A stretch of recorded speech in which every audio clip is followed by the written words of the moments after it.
gematria provides evidence that this is a fact.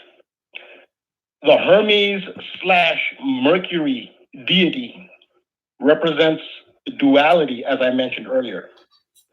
Even the planet Mercury, this is the planet, it represents duality in that, unlike other planets, which are either male or female, Earth is female, Venus is female, Mars, Jupiter, Saturn are male, as examples. Mercury, the planet, is both male and female. Mercury is Hermes.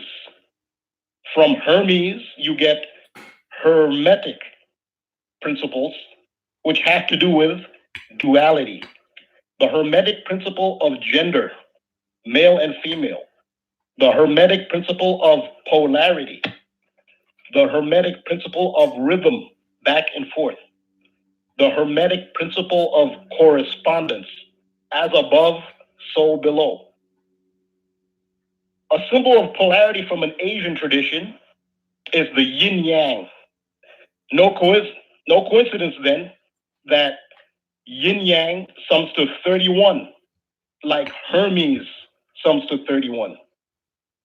Yin yang sums to 41, like Mercury sums to 41 in gematria. This is the key number in the Joker slash Mercury Hermes synchronicity. It's 41, the gematria value of Mercury. Because Mercury represents duality, it represents both Christ and Antichrist. This is not to say that Christ is also the Antichrist. No, that's not what that's saying. They are two separate polar opposite entities, but both are represented by Mercury. Batman is a Christ figure. The Joker is a satanic antichrist figure. It's also interesting, if you want to quote Donald Trump saying, "I am Batman," he did tell a little kid, "I am Batman," and that had to do with Mercury. Again, he's a Gemini. He's ruled by Mercury. That was a Mercury reference when Donald Trump said, "I am Batman." So Batman is a Christ figure. The Joker is a satanic antichrist figure. It is no coincidence that Batman was played by Christian Bale.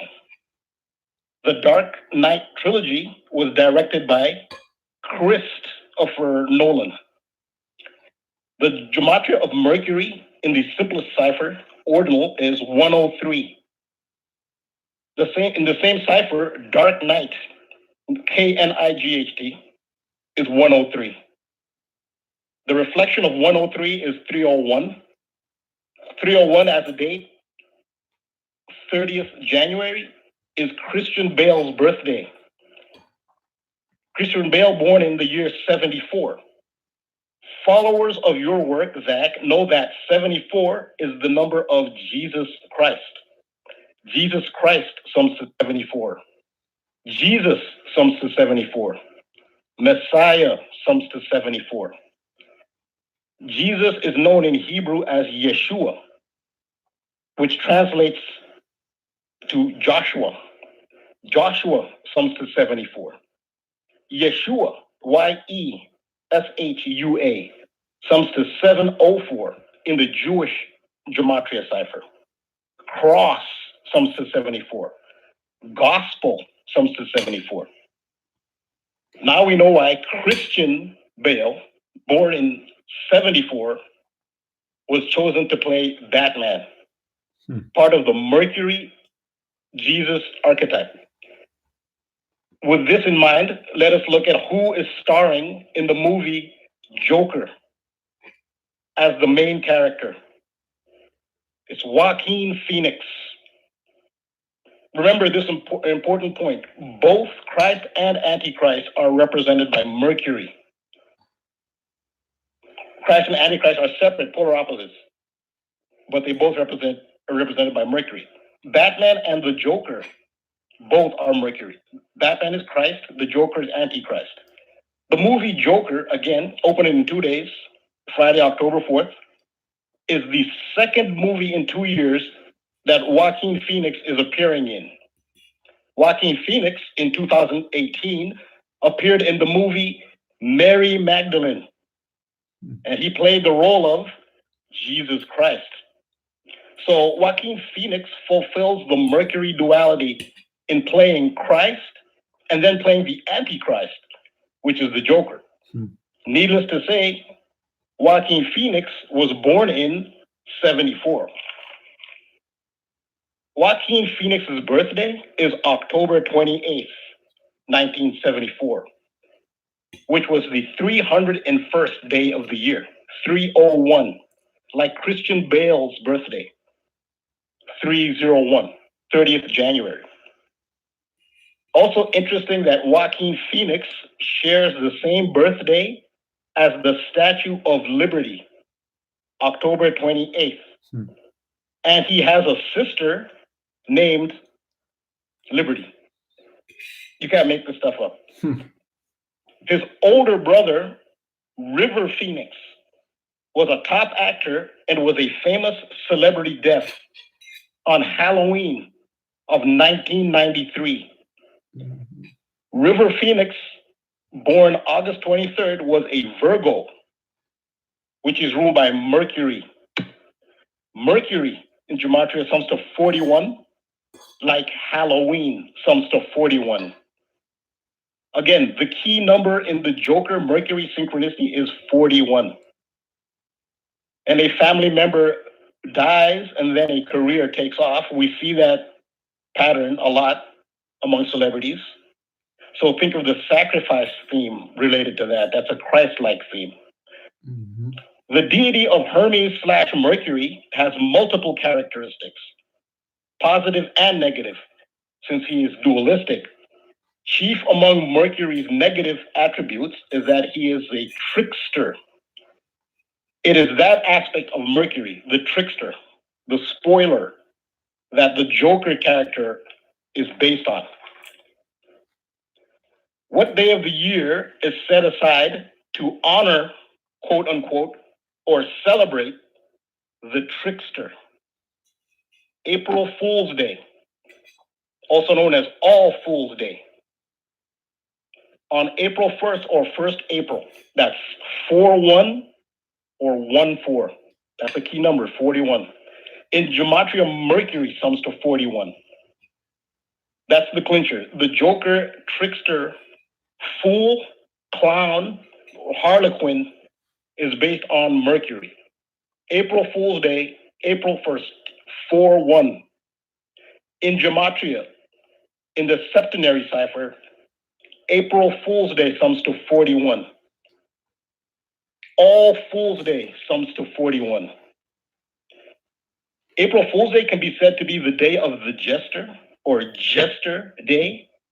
Before J and Y were added to the alphabet, yesterday and yesterday were essentially the same word, spelled with an I. Yesterday sums to 41.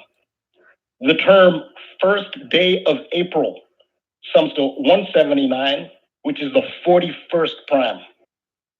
The term Batman enemy sums to 41. The Joker uses cards to signify his acts. Joker cards sums to 41. In the septenary cipher, Gotham City sums to 41. The Joker even refers to himself as the devil. The devil sums to 41. The devil in religion is referred to as the adversary or the opposer. Adversary sums to 41. Opposer sums to 41. Besides the Joker, another enemy of Batman is the Penguin. Remember, Mercury is dualistic. Batman and the Joker are two polar opposite sides of Mercury. Black and white, yin-yang, symbolizes duality. Mercury sums to 41 in Gematria, like yin-yang, sums to 41. So now we know why the Penguin is chosen as a Batman villain. Penguins are black and white, representing duality of Mercury. In Gematria, Penguin sums to 41. Another Batman villain is Two-Face, who flips a coin to determine if he'll perform good deeds or evil deeds. Again, the duality of Mercury. Followers of your work, Zach, are very familiar with the number 113, 113, as a code for deception, lying, and misleading. 41, the number of the trickster half of Mercury, is as much as, if not more so, than 113, the gematria code for deception. Again, we celebrate quote unquote deception. We celebrate it, quote unquote celebrate deception, trickery, lying on 4/1 or 1/4, April 1st. This is from the Wikipedia entry on April Fool's Day. They actually edited it, but at one point it read, quote, some newspapers, magazines, and other published media report fake stories. That's on April Fool's Day. But currently, right now, it reads on the entry for April Fool's Day, quote, mass media can be involved in these pranks. By that description, this audience especially can conclude that every day is April Fool's Day in the media.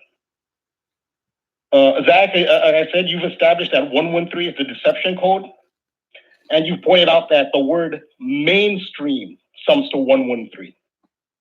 Well, guess what else mainstream sums to? 41. Dishonest sums to 113. What else does dishonest sum to? 41. The number of the trickster half of Mercury. Let's look at other terms relating to faking, deceiving, acting, trickery, joking. Joke sums to 41. Prankster sums to 41. The other famous trickster clown is Pennywise. Pennywise sums to 41. Humorous sums to 41. Kidding sums to 41. The phrase fool me once sums to 41. Fool me once, shame on you. Fool me twice, shame on me. 14 is a reflection of 41. If you spell out 14, it sums to 41. Joke also sums to 14 in reduction and septenary. Comic sums to 14 in septenary. Bozo, another clown named 14. Hobo, 14. This is an absolute joker, clown, trickster code.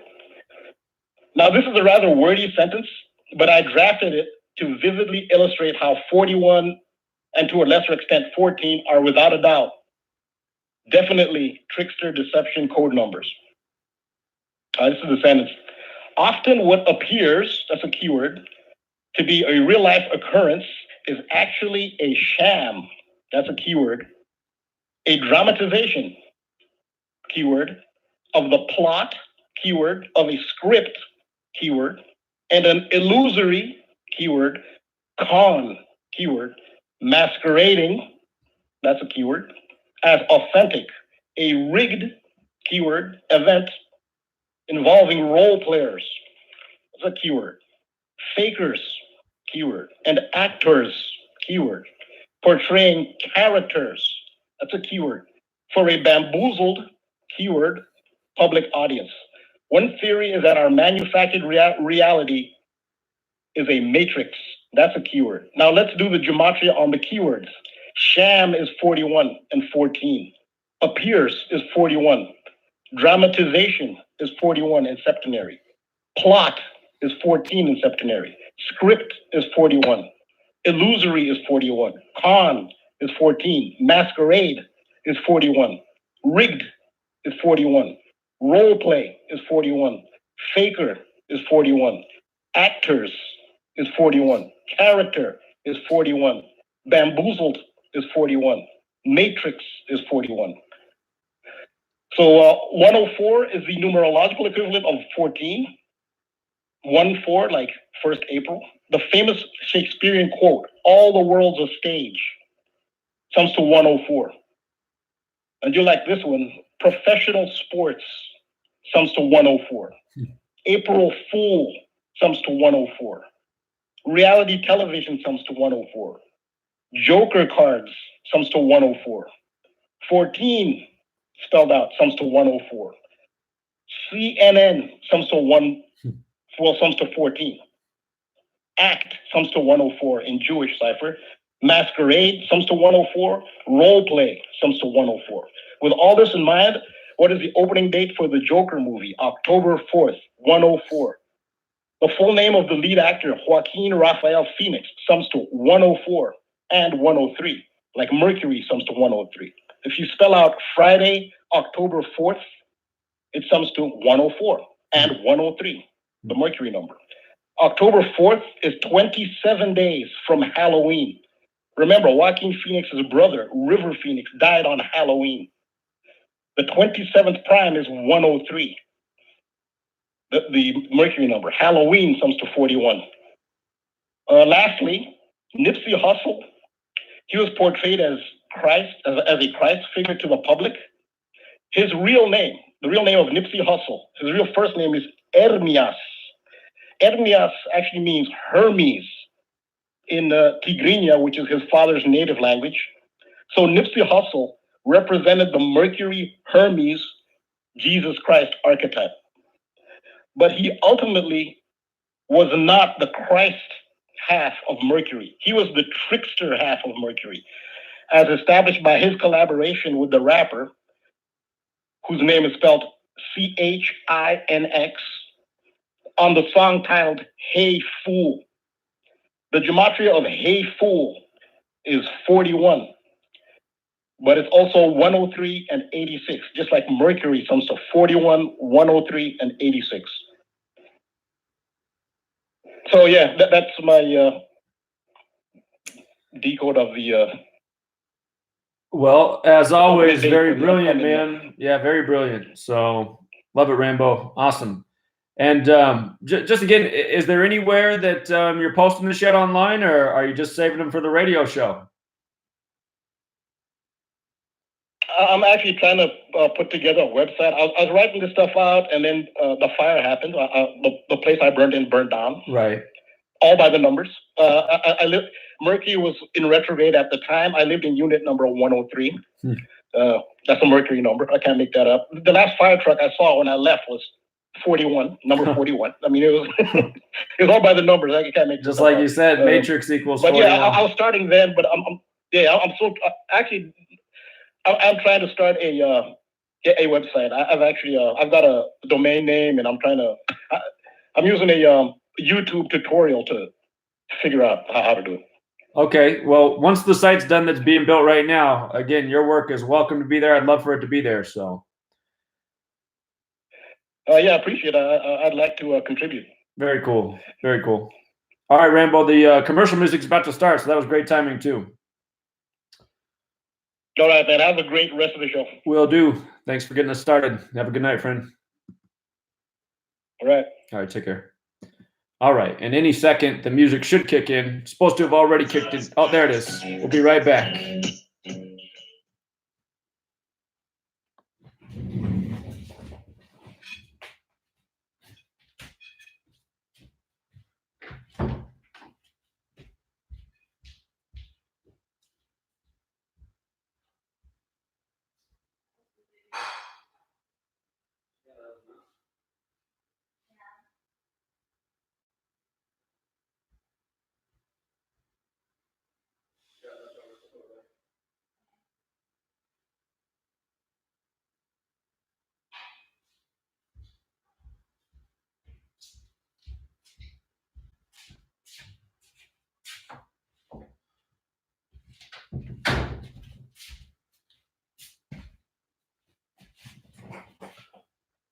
History in the Akashic Records. Remove negative energy attachments from your astral body and start the process of inner and outer pain transmutation. Join Pain Transmutation Community to get started on the path of intuitive healing. Change your energetic state. Manifest new and exciting experiences. Re-energize your life and build inspiring connections with others in our community. Poor water quality is a major health issue, and it's only getting worse. Municipalities can't keep up, standards have dropped, and pollutants are increasing. Where does it all end? It ends by keeping the pollutants outside of your home with HydroCare's advanced systems available at Wave Home Solutions. No less than the best purification materials and processes have been developed by HydroCare to provide you with healthy, clean water for drinking, cooking, and showering. Hydrocare far surpasses the competition in removing chlorine, odors, iron, lead, chemicals, limescale, and much more. Don't settle for less when it comes to your water. We'll take care of the toughest water problems for you, whether it's from a city or well source. Satisfaction guarantee. For more information, call 888-997-WAVE. That's 888-997-WAVE. Or go to bestwater123.com. That's bestwater123.com. Wave Home Solutions for a healthy, comfortable home. Once in a decade, a true story comes along that remembers the future. After 6 Amazon bestsellers, I have completed the epic Birth Trilogy, a true story of Earth. By reading the Birth Trilogy, you will journey with the characters from the origin of Earth to its final destiny in a white-knuckle ride that combines the intrigue of Tom Clancy with the epic scope of Prometheus and Interstellar. You will learn more about the purpose of life, the mystery of death, and the true nature of your soul that you thought possible. The Birth Trilogy is now available on Amazon and Kindle. The audio version is a free bonus when you buy the paperback, so even if you're not a great reader, don't worry about it. I read it for you. Use the Amazon app today and buy the Birth Trilogy, spelled B-E-A-R-T-H, or search for my name. I'm Brooks Agnew. You're listening to the True Frequency Radio Network. No hate, no hype, no fear.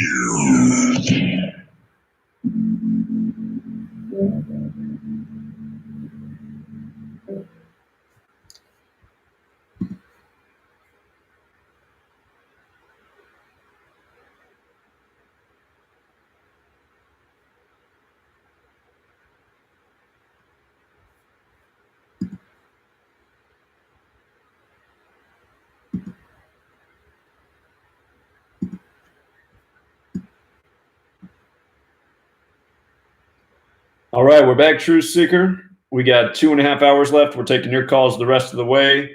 Rambo just got us started. If you're tuning in on YouTube, apologies. There was some sort of glitch with the first live stream. It wouldn't start, so had to fire up another one, and the second one was a charm, but we missed maybe the first 10 minutes of the show, which is too bad because that means part of Rambo's presentation is not going to be captured. But again, if you want to hear everything Rambo said, TFRlive.com. TFR stands for Truth Frequency Radio. TFRlive.com. Once the show's over, it'll be archived there, and you can listen to it after.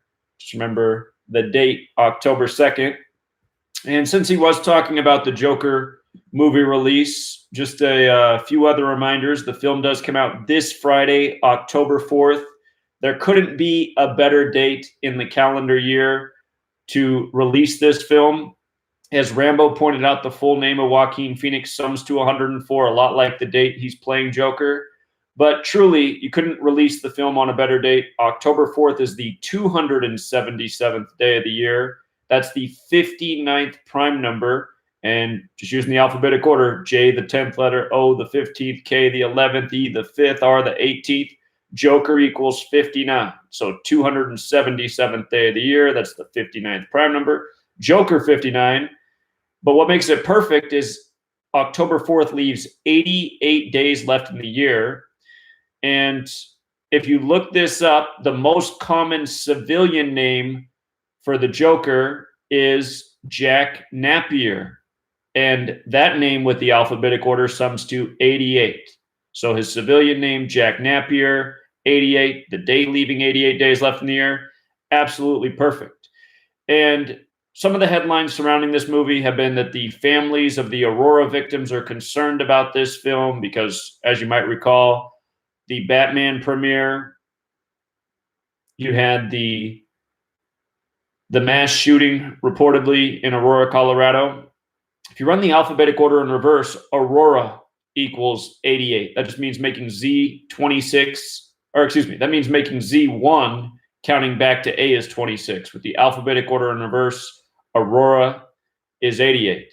With the normal alphabetic order, Aurora is 74. And if you listen to Rambo's presentation, he was talking about the significance of 74. How Joaquin Phoenix played a Jesus character last year. This year he's playing a Luciferian character in the Joker. Just using the alphabetic order, Jesus and Lucifer both sum to 74. Again, the duality. And just to go back to the date of the Aurora shooting, July 20th, 2012, that was a date with 59 numerology. Joker 59. And the character they gave you, the supposed shooter, he wasn't too far off. Also, what was really strange and what was pointed out is that the man who played the butler to Batman, Alfred Pennyworth, the man who played that character once upon a time, was Alan Napier. Alan Napier, same last name as the Joker's civilian name. And if you look it up in history, Alan Napier died on the date August 8th in the year 88. 88. And then the Joker's civilian name sums to 88. You might recall, shortly after Trump became president, Trump said, "I am Batman" on a helicopter. That was a headline that went viral. Shortly after Trump became Batman, Adam West died at age 88. If you write out Batman and Robin, it sums to 88. Of course, the name Trump equals 88. This one might be coincidental, but from the 10-year anniversary of the death of Heath Ledger, who played the Joker, from the 10-year anniversary to the release of the new Joker film is 88 weeks. Coincidental? Maybe not. You know, you got to measure from the 10-year anniversary, but it is 88 weeks later, which is strange. And I'm sure if we continue to turn over stones with Batman, we'll continue to find more 88s. But those are some of the ones that are front and center. And in light of Donald Trump saying, "I am Batman," let's not forget that Bruce Wayne equals 45, like Trump number 45. And did you see Trump's tweet yesterday that got a lot of media attention? Supposedly he put out the tweet at 4:05 a.m. local. Number 45 up in the middle.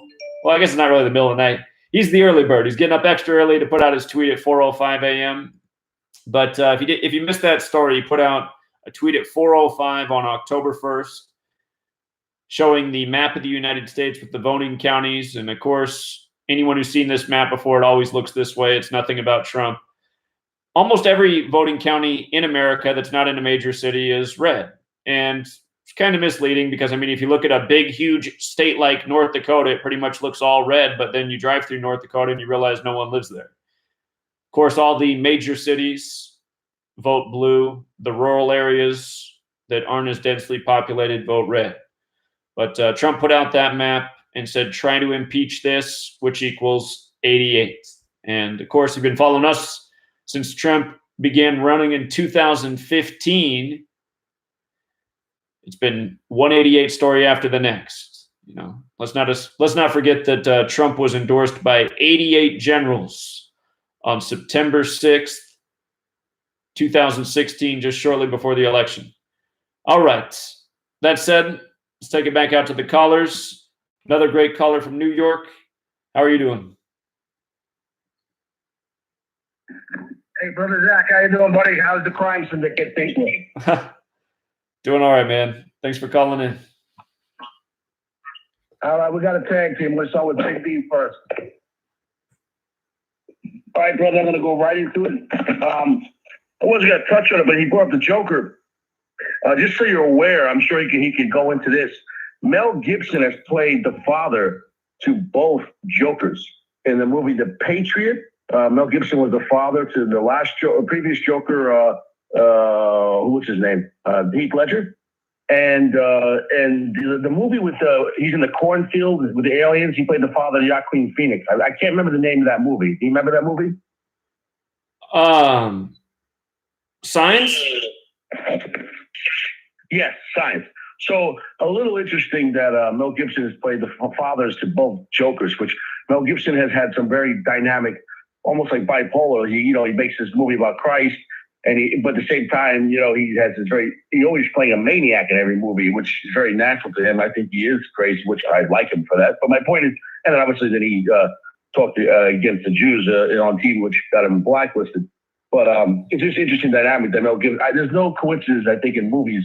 So the fact that Mel Gibson has played the father to both Jokers is interesting. And Tom Cruise has been married to both Batman's girlfriends. Tom Cruise was married to Nicole Kidman, which was Batman's girlfriend in 1995, Batman Forever. And then Tom Cruise is married to the next Batman's girlfriend in Batman Begins. What's her name? The girl with the black hair. So in Batman Begins, Batman's girlfriend is, I can't think of her name, but that girl was Tom Cruise's next wife. So apparently if you're married to Tom Cruise, you get to date Batman in a movie. And if you are Mel Gibson's son in a movie, you get to be the Joker. I mean, it's pretty, I don't know exactly why they do that, but do you see a pattern there? Sure. Yeah, I realize there are a lot of strange things like that in movies if you pay attention. So yeah, good observation. Yeah, maybe Rambo could take a look into that. There's two movies here. Officer Down, Downe, which is made by the band Slipknot, very dark band. But in that movie, every policeman, every police car, the guns, the cars, the precinct has a satanic pentagram on it. It's like blatant. And obviously it was made by a satanic band. So it's like the whole movie, everything's satanic. He's a golem. They don't call him a golem, but they keep on resurrecting him. Every time he gets killed in the line of duty, they just have this magical, like Frankenstein in a way, but just like a golem, and they bring him back to life. But of course, in the movie, he's fighting nuns, which the nuns are evil. And the main bad guys are the Fortune 500, so like the big corporations. But the Fortune 500 people are half animals and half humans, and they all have animal masks on, just like the Illuminati parties.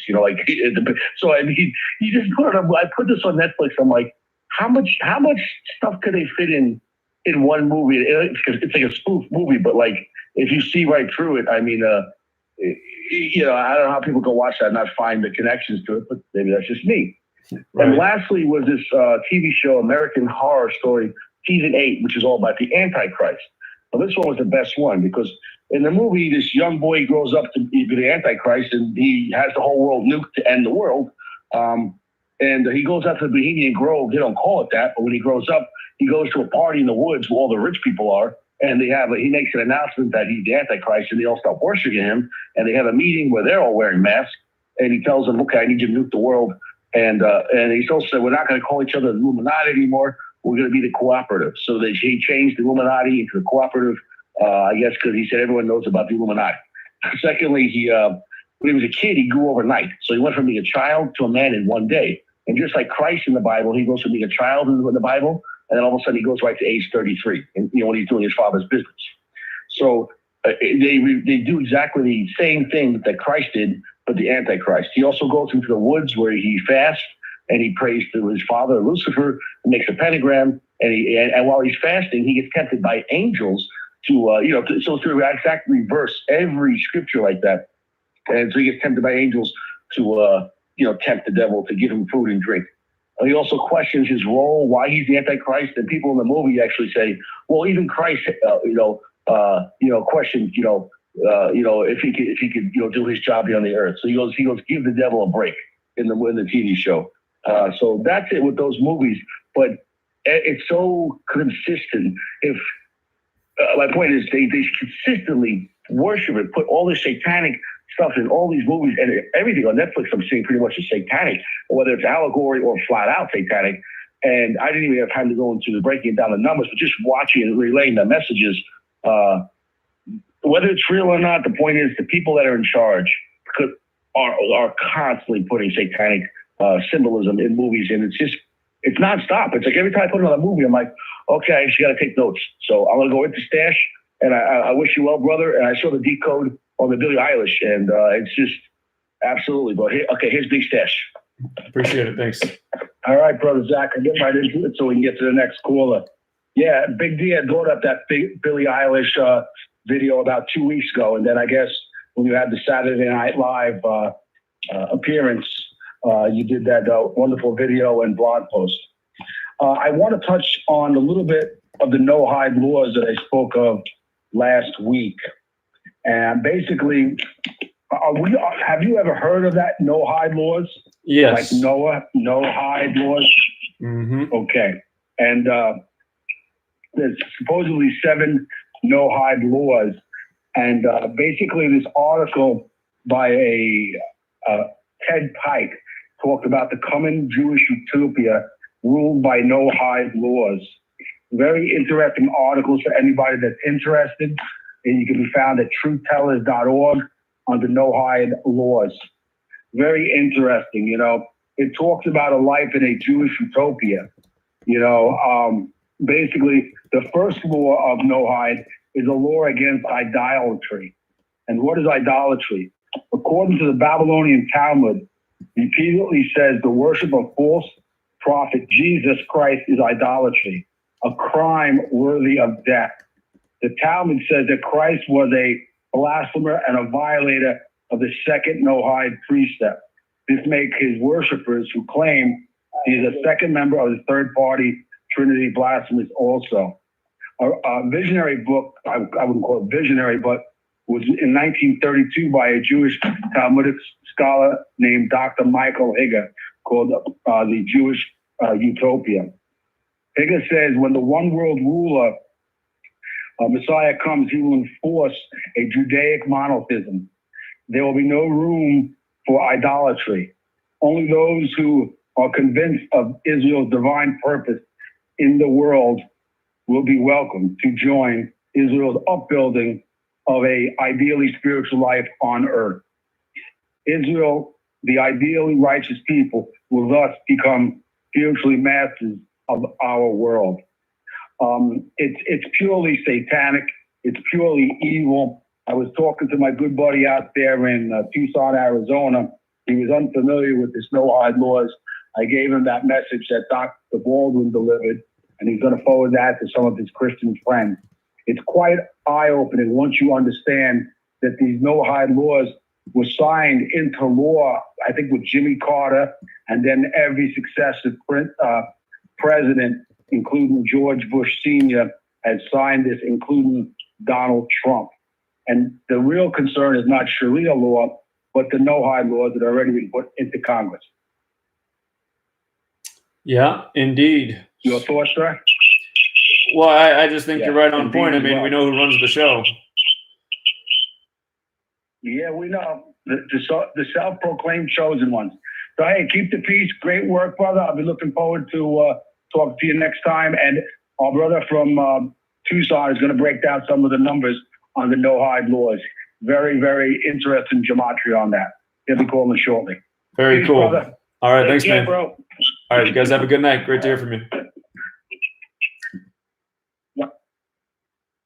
And I apologize if the show was, when we came back from the commercial break, I'm not sure if the show was muted or not, but I realized that the switch wasn't all the way on. So I'm hoping I was coming through when I was talking there for a good 5 minutes or so about the 88 synchronicity with the Joker. I'm not sure if I was talking and it was just muted or if you guys actually heard me. So hopefully it went out.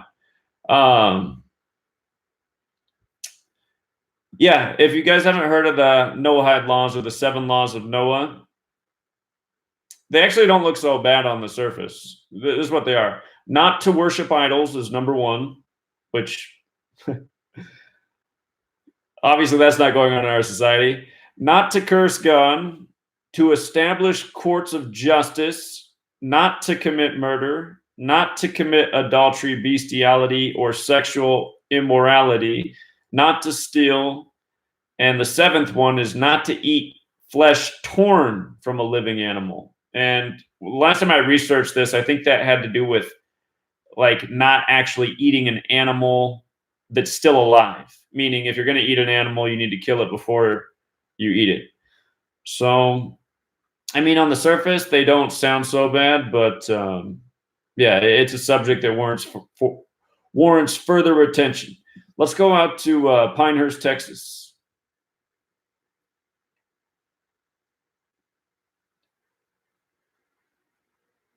Caller? Texas? Texas maybe just listening? Let me just hang in here one more second. All right, I think Texas is just listening tonight. And let's go out to our good friend in Arizona. Wow, it works every time, it seems like. Well, this time you guys had one caller between you, but they weren't really there. They didn't say anything, so it kind of still played right. like it usually does. Indeed. Hey, man. First of all, I just wanted to say, my heart really goes out to Mark Hamilton. I mean, I didn't know until today. I never knew his name. I never met him, but I knew who he was by his voice.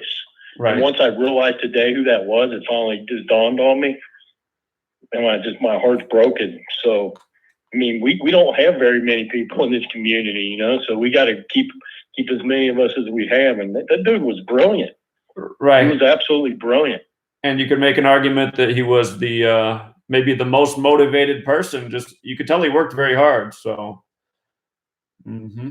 Yeah, I mean, everything, all the time and effort he put into it. I mean, we can't lose people like that.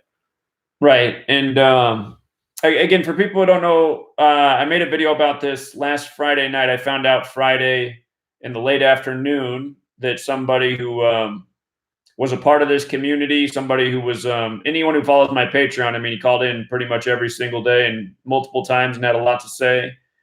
And I thought he was going to be somebody. He's around the same age as me, lives in Washington State. I never got to meet him. He got in contact with the work after I moved out of the Seattle area. He lived in the Seattle area. But I just thought that he would be, a key person in this movement going many years forward, because he was definitely motivated. But something happened, and the story is that he committed suicide. And this might sound like a weird thing to say. I hope that is the case. I mean, another part of me just wonders if something else could have happened. But I'm not saying I think you understand what I mean by saying I hope that is the case. But it was just true. Go ahead. Yeah, it was. No, I'm sorry to interrupt. I just wanted to say, same thought was going through my mind too, Zach. Yeah, because I mean, I didn't know him personally, but I mean, he called in every day. He was so motivated. He did all this research.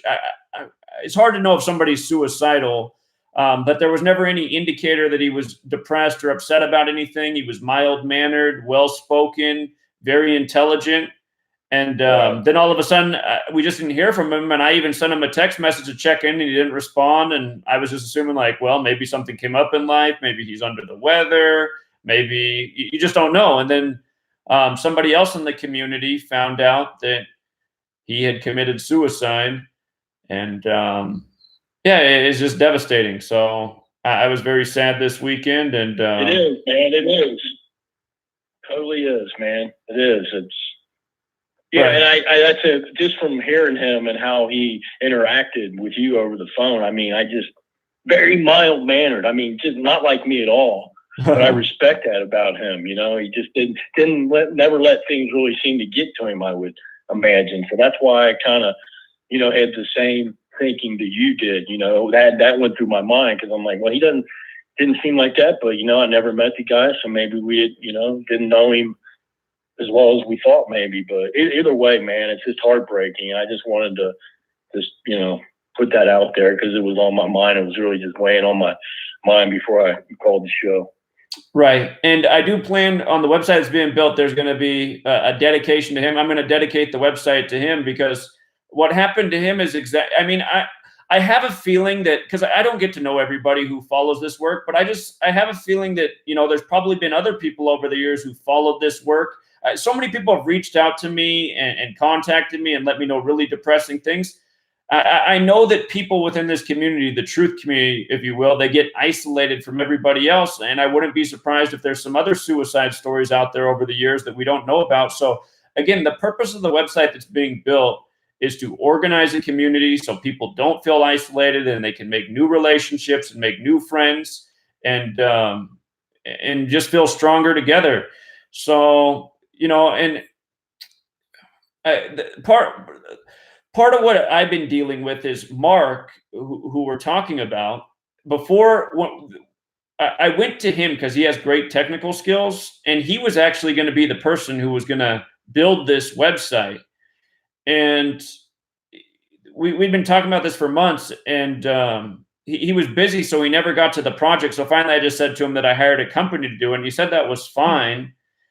And so a part of me is just wondering. It makes me even think more about this, Zach. That even makes me think even more so what you were thinking. Because obviously, we'll call them the powers that shouldn't be. They were aware that you were having these conversations with Mark, and Mark was doing this and what he was doing. But they know everything, right? So it's all really strange, and it was shocking and surprising, and no matter what happened, it's a tragedy. But the website, I hope, makes it so that another situation like Mark doesn't happen, or it prevents the next, needless suicides. So. Sure, if that's the case, for sure. Mm-hmm. Yep. Hey, the only thing I wanted to cover was, like our my buddy Johnny out there talked about the no-hide laws. I was not aware of these, and man, there's some sinister stuff going on. It really shows you who runs the show. If every puppet president since Carter, including Donald Trump, has signed off on this, why don't no Americans know about it? That should be the most obvious, critical question you should ask. Why does pretty much very few Americans know about this? And they should all know about what these laws are. And they're sick. Like you say, on the surface, they look like, oh, there's nothing to them. That looks, harmless. But when you really look in deep to these things, because how in the Talmud, that's where these laws came from. They came from Talmudic Jews, rabbis. Right. It couldn't be any more clear. And they passed the Congress. Both branches passed it on March 20th, 1991. And when you look at the date numerology, it has 114 numerology like history, but it also has 133 like government, president, White House. How perfect, huh? Right. Yeah, that is interesting. It's also got date numerology of 43. Jew equals 43. No hide equals 38, 133, and 43. Just like Jew equals 38 and 43. President, government, White House equals 133. How perfect. Yeah, that is. Huh. And they run the show. Not only do they run the show, they run it by the numbers. Indeed. And that's all I got to say tonight, man. That's all. But thanks for everything you're doing for this community, man. And we all should be like brothers out here. We need to unite and just make this thing happen, man. Really. So I'm excited about this website, man. I hope we have no issues with it. Thanks, brother. I hear the music, man. Appreciate it, friend. Great message. We'll be right back, everybody.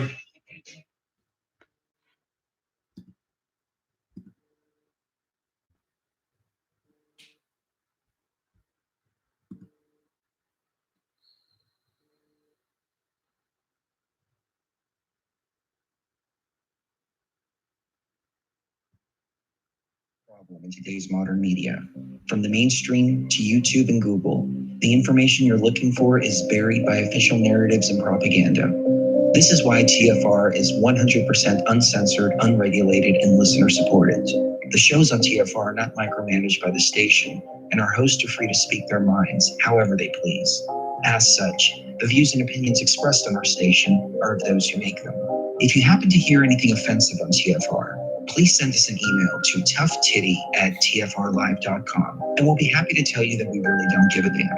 We stand for freedom of speech and non-censorship.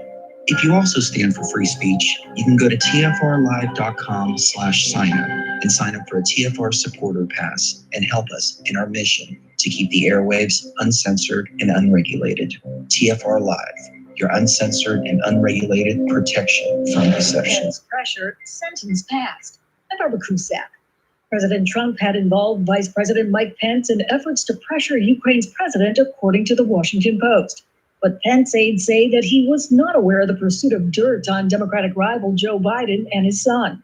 Democratic Senator Chris Murphy doesn't buy that. Vice President Pence, as well as everyone else in this administration, had the opportunity starting in May to either put a stop to this or come out publicly and expose it. And none of them did it. So I understand that Pence and many others are going to try to wash their hands of it, are going to try to put the best potential spin on it. But all of them are implicated in this scandal because it has been ongoing for months. Former Dallas police officer Amber Geiger was sentenced to 10 years in prison in the murder of her neighbor.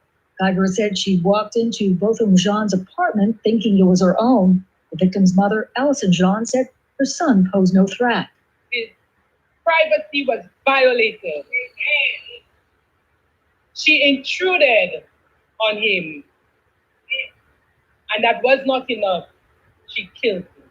Weeks after his arrest on state charges, Democratic donor Ed Buck was indicted today on federal charges in connection with a second overdose death at his West Hollywood home.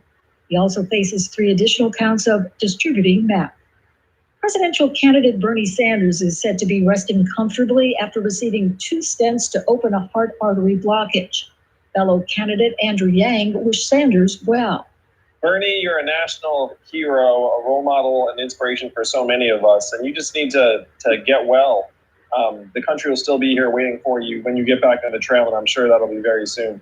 The 78-year-old Sanders is in Las Vegas hospital, where he was taken last night after reporting chest pains. Sanders has temporarily suspended his campaign. I'm Barbara Cusack. You must unite Christian citizens. We are TFR, Truth Frequency Radio.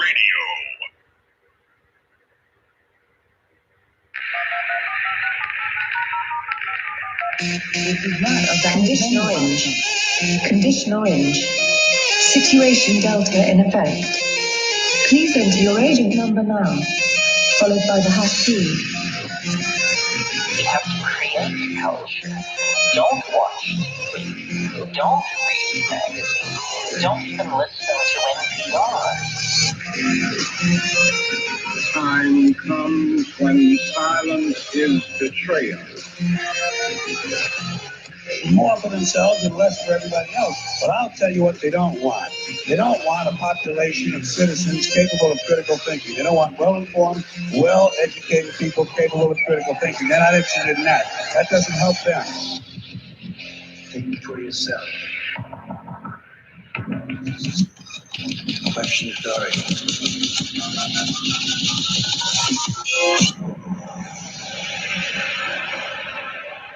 This code has been compromised.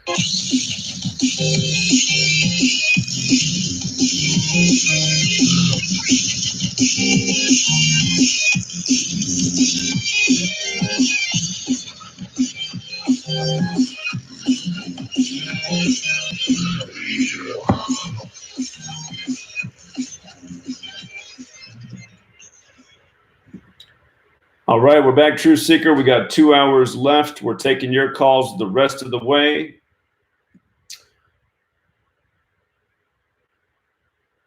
Again, RIP to Mark Hamilton. And again, when this website comes out, for anybody out there, I saw some comments in the chat, people that say they feel depressed, been dealing with some stuff. Again, the whole goal of this website is to help unite people who care about truth, who want to make new relationships, who want to make new friends, who want to pound the pavement, and who want to get organized. So that is coming very soon. The people who are building the website said that we're going to need some beta testers here before it launches.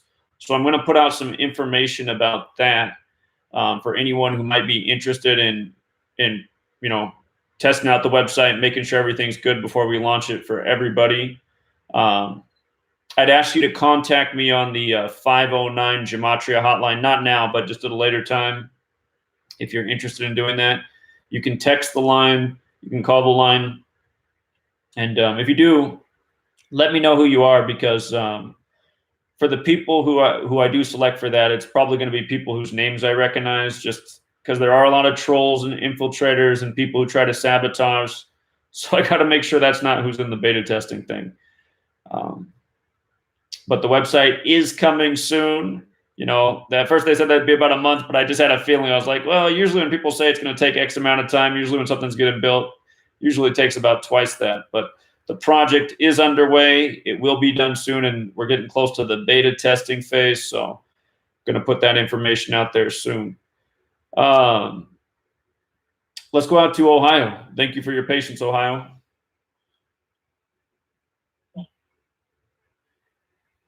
Hey, what's up, man? Hey, what's up? Am I on? You're on. Oh, wow, dude. First time caller. Thanks for calling. Here. Hey, I've been, yeah, thank you. I've been checking out your stuff like the last month. I've been doing a lot of research on conspiracies and stuff for like the last 3 years. And for some reason, I finally caught on to you, I guess, because they've been removing your channels like 18 times. That's crazy. But I just, you know, I've got my own theories, and some of it's tied around gematria. Some of it's like in imagery. So nervous being on mine. You sound good, man. I didn't know you were nervous until you said it. You sound great. So just continue on. I'm listening. Thank you. I was looking into like just like all these events and stuff, and I think the term is synchronicity. I think I might be using it correct when I see like these things tied together. And you know, I don't know if all these topics seem so weird to me because you know I feel like I haven't really heard them talked about anywhere else, but I'm sure they have. I'm sure people are. But like, I don't think Disney's for Black people. You know, I think like that's like their whole Black Panther and Wakanda thing. It's like arms crossed over the chest. And to me, that's just like the imagery of like dead people, like putting people in a coffin. You know, their main character in Star Wars is King, and it's just FN. And it's like, of all the racist things like FN that you think of like two words going together, it's like, why did they pick this name? You know what I'm saying? Sure. I don't know. Maybe that's too weird. But you know, like the whole culture, I mean, it's like they're already establishing a new reality in these movies. And so you look at like the TIE fighter versus X-Wing, and you look at their like just like the shapes that they're made out of. And the X-Wing is the cross, and the TIE fighter is the six-sided hexagon. You know, so it's like Jews versus Christians. Like in my mind, it's like that's going to be the final battle they've already established. And whatever, that might be too far. But you know, I see a lot of things with Cleveland area that I'm in particularly because you know you look at your own area, you're like, what's going to go on here? You know, some of the stuff like I think Cleveland is 33 with gematria.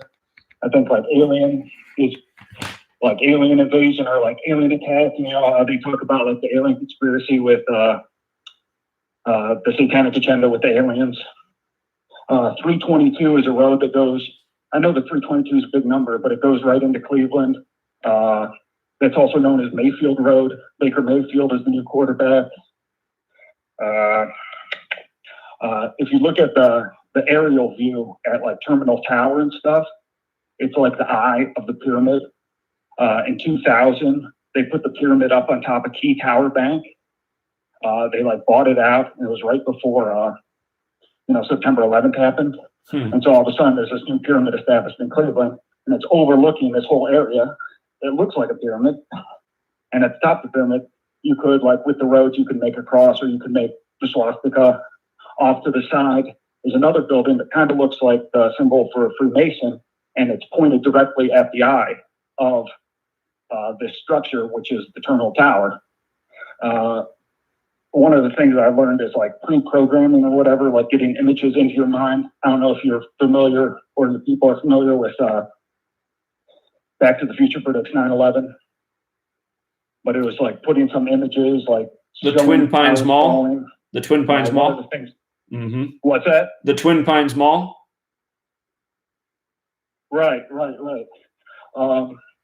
of the things I thought was funny was like another thing that came through my Facebook feed was the 1985 event where they did the balloon launch in Cleveland, 1.5 million balloons, 1.5. I don't know. I was like on my own theory for like a day. I'm like, oh my gosh. But if you look at this video of this balloon launch in Cleveland, it looks like terminal towers coming down. Huh. It's like these red balloons covering the whole thing. And it's like, it's disturbing. If you like looked at it through a filter, you'd be like, oh, looks like that building's on fire.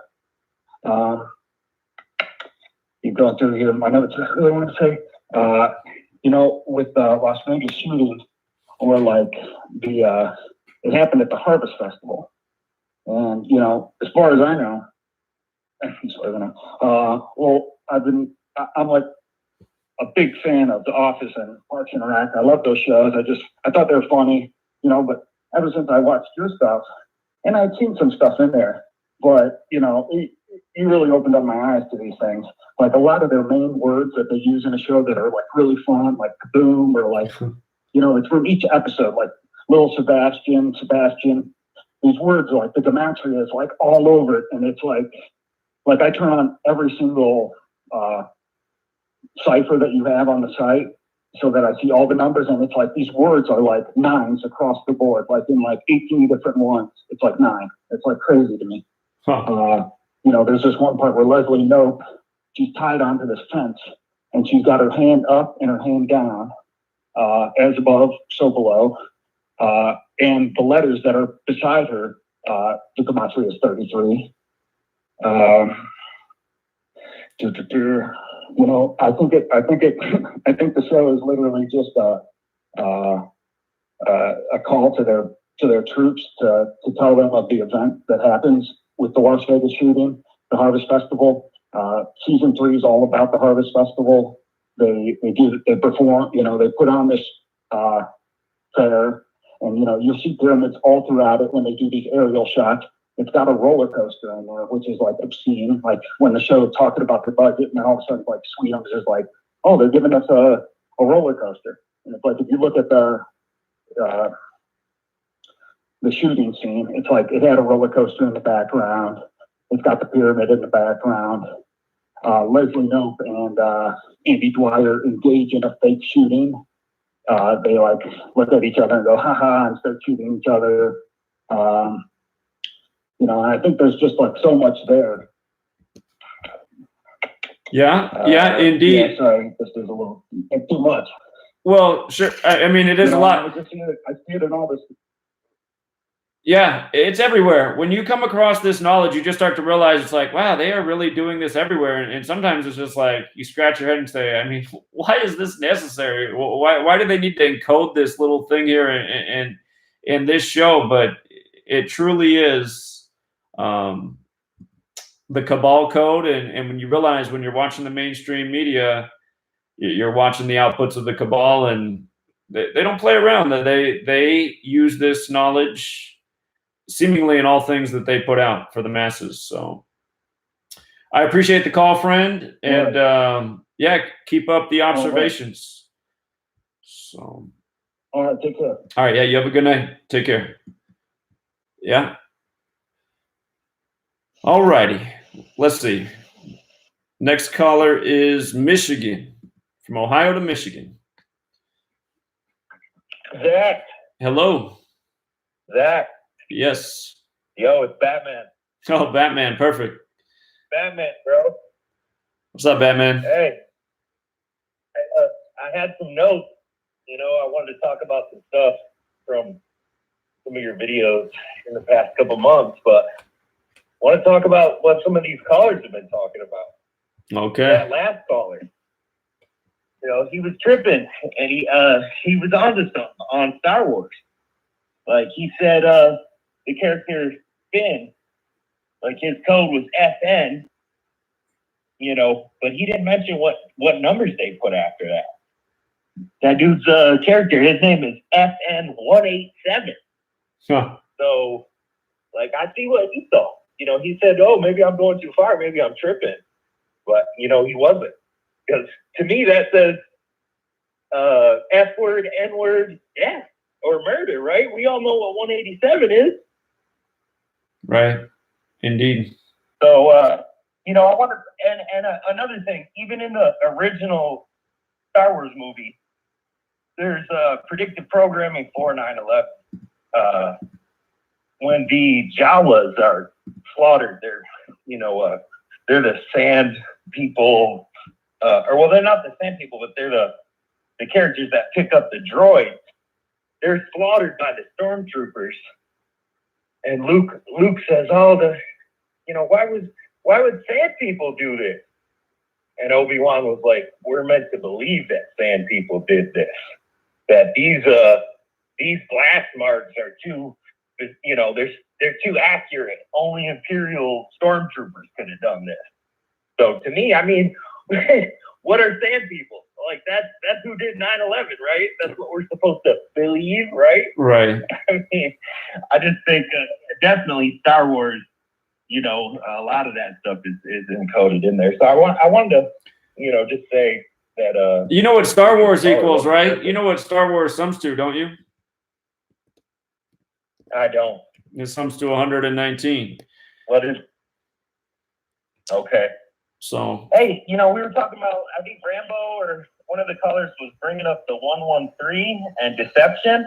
I was looking the other night, and Andrew Yang, he'll be 46 years old on 113, and that would be around, and that's in 2021, and that would be like right when he would be inaugurated as president if that happened, because I think the reason I looked that up is because you mentioned Obama was 44 when he was inaugurated. Sure. I thought you were going to stay on Star Wars with the 113. George Lucas equals 113. You know what the name of his first film is? Oh, yeah. THX. THX Right. 1138. Wow. Yeah, that's crazy. One of the other callers, he was talking about the fact that Mel Gibson and Tom Cruise were tied to the Joker, and like Mel Gibson played both Batman's fathers. And that reminded me that Diane Lane in the movie Hollywoodland, he plays Ben Affleck's lover, and Ben Affleck is playing the man who was originally Superman in the 50s and is murdered. And, the movie's about his murder. And she also plays Superman's mother in Batman versus Superman, and Superman is fighting against Batman, who is Ben Affleck. So, yeah, I think that all that shit goes back into, the occult and the synchromysticism in Hollywood, how they like to tell stories that maybe only our subconscious mind sort of picks up on because of the way that they cross over these actors and actresses playing different characters that, you might not think about it, but you remember that person as some, opposite or something similar. It's kind of bizarre. Sure. Yeah, I think you're right. All right, friend. I appreciate it. One of the things that I wanted to talk about. Oh, you got another thing? Okay, go ahead. Just let me bring up one last point. Yeah. I know you're into prime numbers. Well, this thing came to me. Have you ever heard of Belfagor's prime? Belfagor's crime? No. Belfagor. Belfagor. He is one of the 7 princes of hell. Okay. He's a demon. And, the number is 1 and then 13 zeros. The number 666, 13 more zeros, and the number 1 again. Huh. It's pretty interesting. I think, you might want to look into it. Just from reading about this demon, like, I guess he seduces people and he's associated with like sloth and seducing people with technology to make them lazy and ingenious inventions that will make them rich. I just thought it was interesting, and it was something that came to me just out of nowhere, and I was like, wow, it made me think of you because of the prime numbers, and just kind of an interesting number. I think it's one of the only numbers that is the same backwards as forwards and like is a mirror image of itself or something. It's I can get with the Wikipedia and look at it. But yeah, an interesting character that I thought you might maybe be able to decode something. I will look into that. Yeah. Oh yeah, read the. Yeah. All right, bro. Well, yeah, man, great show. Much love. Keep it up, bro. I'll check you out through Seeker. All right. Appreciate it, friend. Thanks for the new information. You have a good night. Wow, he hung up fast. I didn't even have to mute him. Okay. What's interesting is if you want to look this up, Belphegor's prime, it's spelled Belphegor.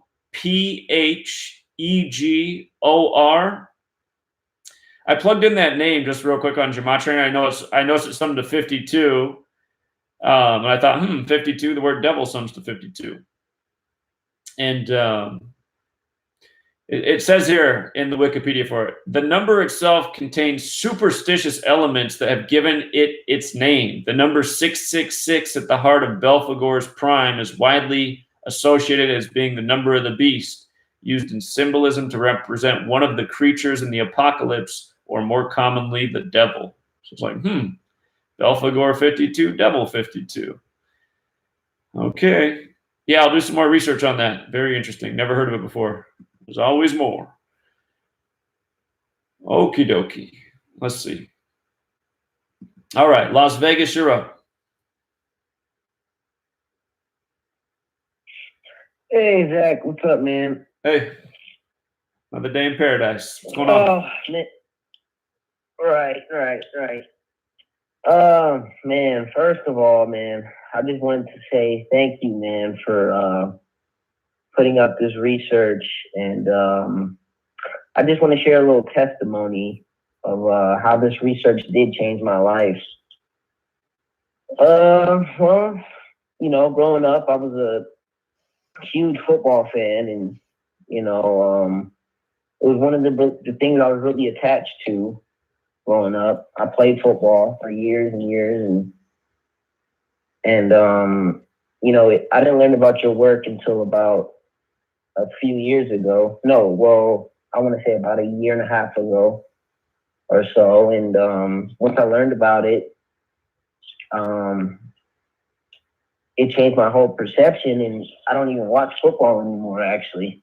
I still bet on the games and stuff, but I just seen how scripted and how fake it was, and just knowing about your research actually helped me stop watching television in general, to stop programming my mind. And by doing that, it's been a year and a half. Well, yeah, as soon as I found out your work, I just stopped watching television completely. And by doing that, I can tell you, I feel so much better. Like, my mind feels so much clearer, and I just feel so much better, just from not watching television and having my mind programmed anymore. So I wanted to thank you for that. It was even before, I knew about your work, I would always research and try to learn about things. But it was really learning about the Gematria that just really opened up my mind and helped me understand that the world we live in, it's bigger than what the human mind can really comprehend.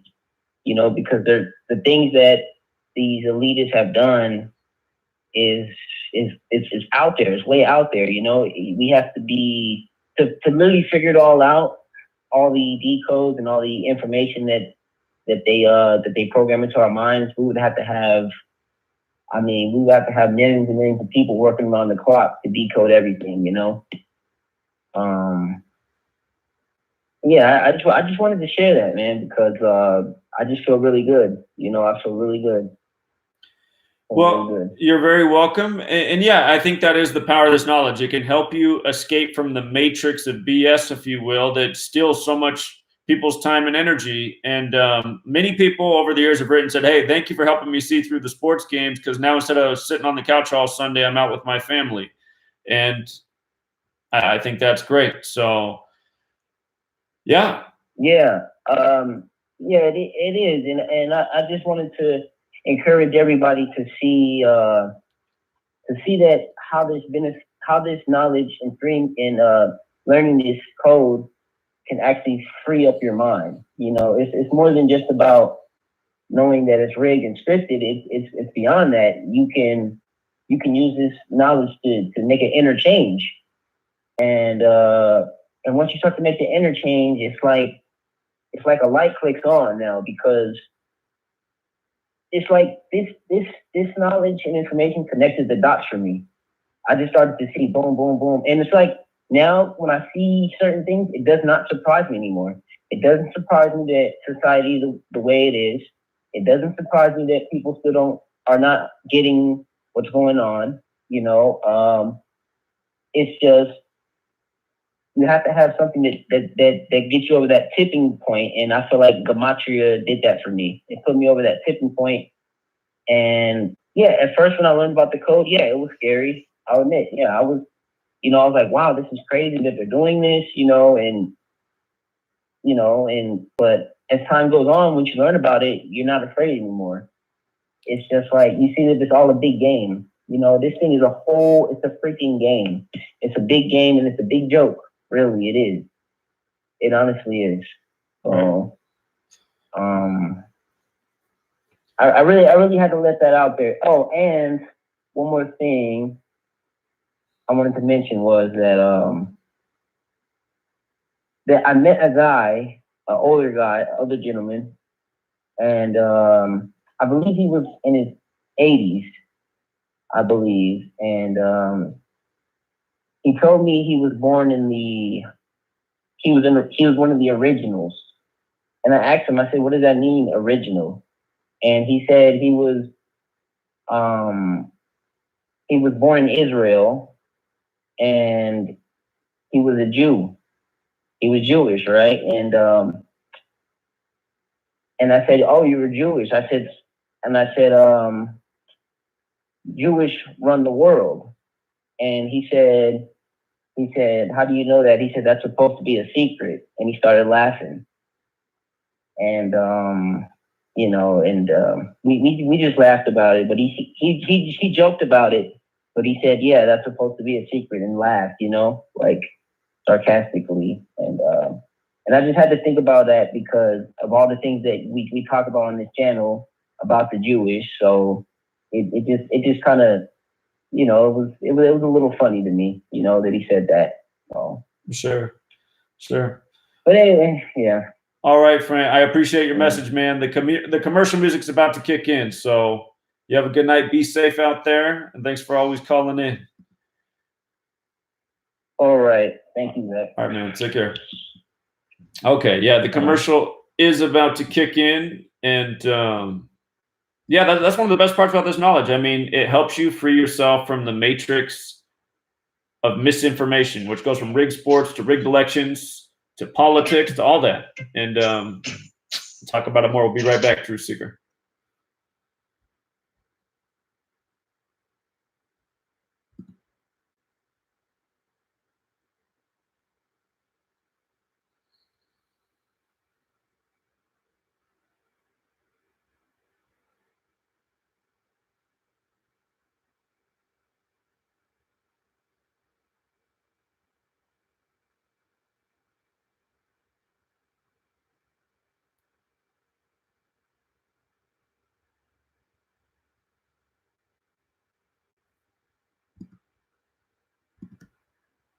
Was healthy.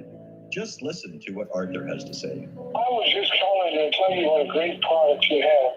I had used this about 10 years ago after I had congestive heart failure, and it fixed me up and got me going for the last 10 years. Lately, I've been having heart trouble again, so I placed another order because this was the only thing that ever worked. I just wanted to let you know that you have a great product. To order, call 1-877-928-8822. That's 1-877-928-8822 or visit heartdrop.com. Extend your life with Extendovite. Do you want to lose weight but have no idea where to begin? The Fast Start Diet, a 3-day weight loss plan, is the answer.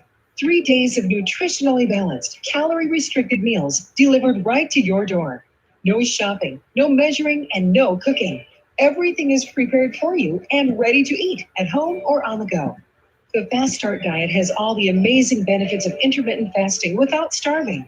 We've helped thousands of people who have struggled to reach their weight loss goals. Isn't it time we helped you? With the Fast Start Diet, you'll lose weight and feel great. Find us on Amazon or go to faststartdiet.com and use promo code POWER to get $10 off your first box. As a special bonus, we will include our #1 rated Lipo3 appetite suppressant spray free with your order. Whatever your diet plans are, start with us at faststartdiet.com and use promo code POWER.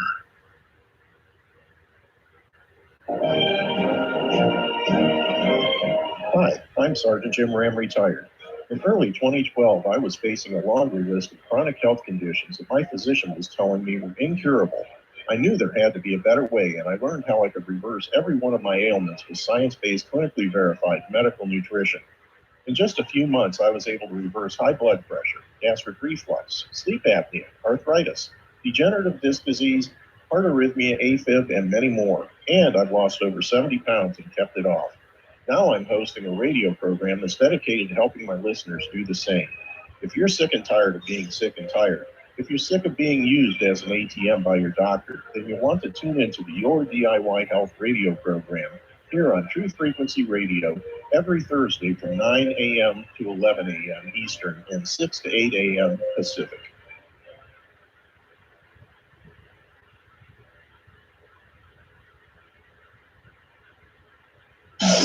No hate, no hype, no fear. We are TFR, your protection from deception.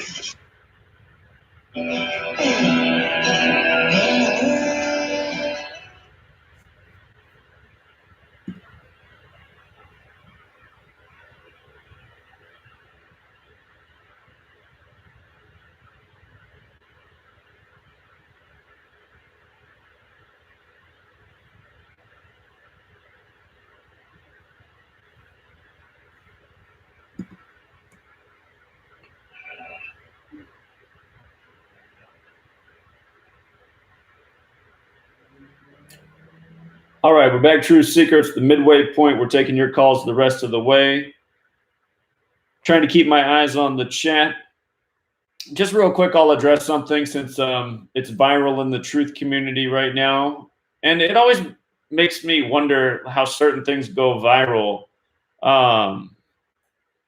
It's like, why is everyone so impressed by this video? Is there anything here that's even convincing or well put? So one of the viral things in the truth community that everybody is commenting on and sharing and asking for me to give feedback on, since I live up here in Washington State, is the theory that Seattle's going to be wiped out November 3rd, 2019 during the Seattle Seahawks football game. And pretty much the bullet point for that, the evidence is that a Simpsons cartoon shows a scene with a running back at the 30-yard line. And the speaker says, you see that 30 in the background? That's really just a 3 for November 3rd. And there's also something about, the month of November.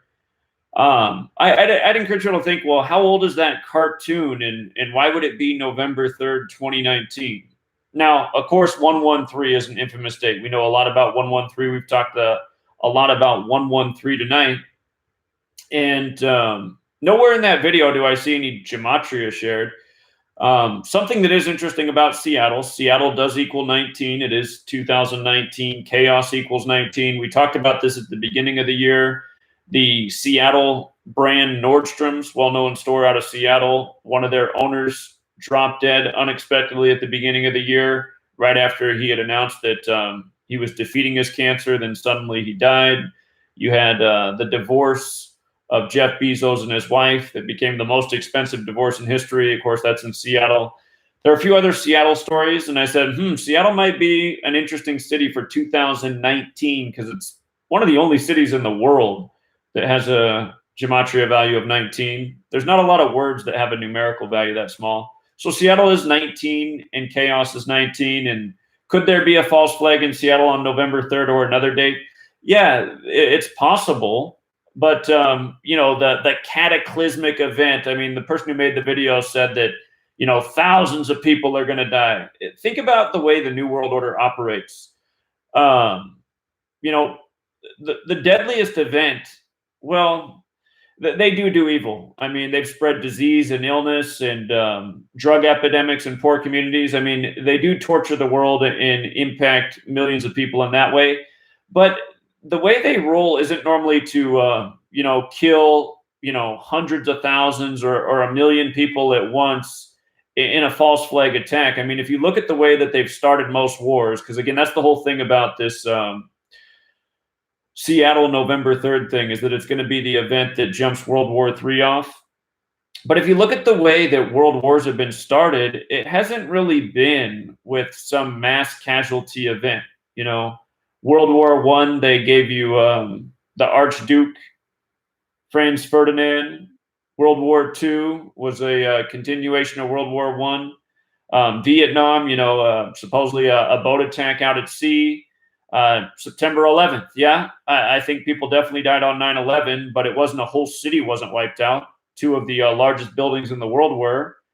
And I imagine quite a few people did die on September 11th. But, you know, the fear-mongering that's being put out about the November 3rd Seattle incident, that the whole city is going to be turned to flames, that's, you know, to me, I don't understand even why that information is getting spread, because, and again, it's 113. It just makes me wonder. It's like, why is this going viral? I mean, there's nothing well put in this video. There's no substantial evidence. Yeah, there is a lot of predictive programming for Seattle in movies over the years and decades. That is true. But why is this, why is everyone sharing this video? Like, I took the time to watch it, and I was thinking, like, okay, what in this video is convincing? Am I missing something here? Is there something convincing in this video about November 3rd?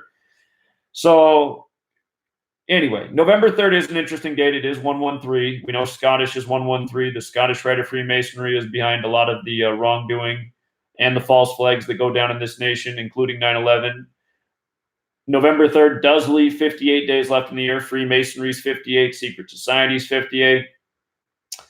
But yeah, I don't see Seattle being wiped out. And the reality about Seattle is, you know, New World Order, I think if they were going to wipe out Seattle, they wouldn't be doing what they're doing in Seattle right now, which is building up the city. They're making it a tech hub of the future.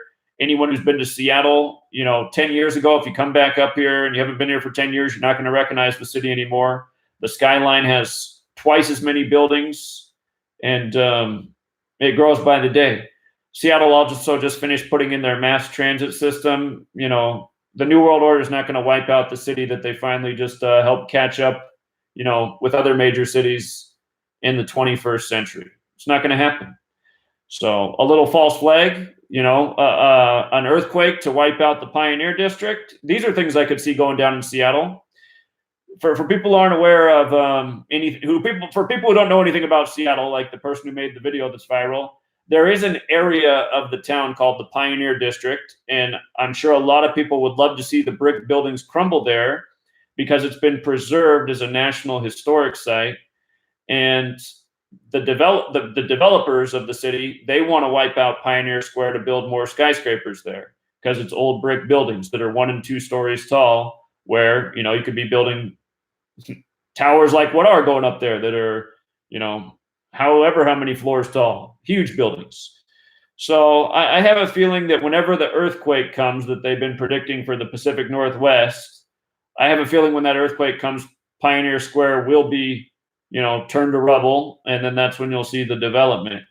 And anyway, so just tons of people have sent that video, and I see everybody wants to weigh in on it. It's just, again, the New World Order doesn't roll that way. For all the people who put out the videos every year about how the Super Bowl is going to blow up and everyone's going to die at the Super Bowl, it's just, that's not the way the controllers operate when you look at it. They'll kill us all slowly by putting poisoning in our food, in our sky, and our water. They do that. But, you know, blowing up a football game, wiping out a whole city at once. The only example I can think where that happened was Dresden at the end of World War II.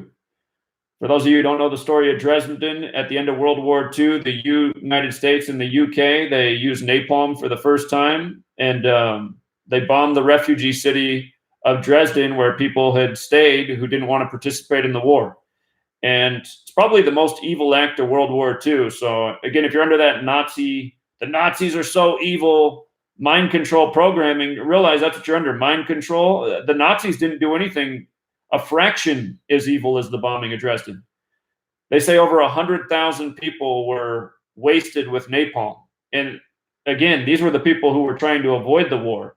And you got to think about why that would be done. Why would they napalm a refugee city at the end of the war when it was over? And to me, the answer is obvious. It was to get rid of the people who actually knew what actually did take place in World War II, so that they could give you the revisionist history and tell you about how evil the losers of the war were. And but you know, that was at a time when you didn't have the internet, and you know, you didn't have colored television and HD TV. I don't know if they'd be able to get away with that today. You know, napalming, you know, 100,000 people who were essentially, you know, what would be the stereotypes today? I'm just thinking about all the stereotypes I was called for speaking out against the illegal invasion of the Middle East after the lies of 9/11. People called me peacenik, tree hugger, just all these names. So anyway, that's essentially who the people were that were killed in Dresden at the end of World War II, and that's a forgotten thing that no history book talks about. And honestly, I'd probably never know about it if it wasn't for the author Kurt Vonnegut. I learned about Dresden through the author Kurt Vonnegut. If you're not familiar with Kurt Vonnegut, he supposedly died by falling off a ladder. I wonder about that. But he's a guy who wrote science fiction books, but they were based in truth. If you've never read Kurt Vonnegut, you might really appreciate it. He's my favorite author. I've read all of his books. He has a lot of great ones. And, you know, science fiction isn't typically my favorite genre, but he's good at mixing in the truth of this world. And I don't know. I used to laugh a lot when I read his books, but he brought up Dresden in many of his books. And when he spoke publicly, he always brought up Dresden and the truth of what the United States of America was. So anyway, I'm going to quit rambling here, get back to the callers, and looks like we got someone from Massachusetts. How are you, Massachusetts? Oh, hey, what's up, Zach? Can you hear me okay? Loud and clear. All right. So I kind of had two parts to my call I'm talking about. So first part is just like talking about how deep this. Hold on, you were loud and clear, but now it went super quiet. I got to what'd you say? Something happened to your signal. Try that again. Hello? Yeah, now you're good.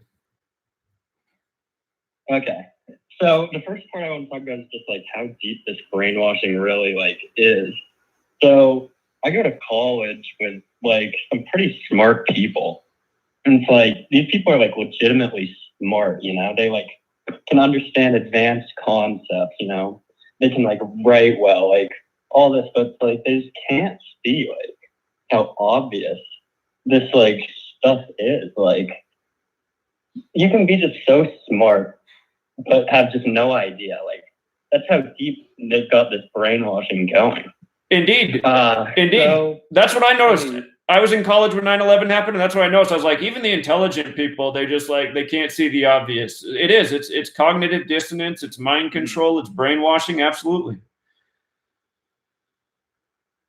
Yeah.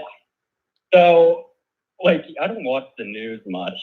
Like, actually, I don't watch it at all. I find it just like so disturbing. But anyway, on YouTube last night, they had like these Trump voting ads going up for all of the advertisements for YouTube videos, and it's like about like signing up for some like voting, like I'm gonna vote for him or some stupid thing like that.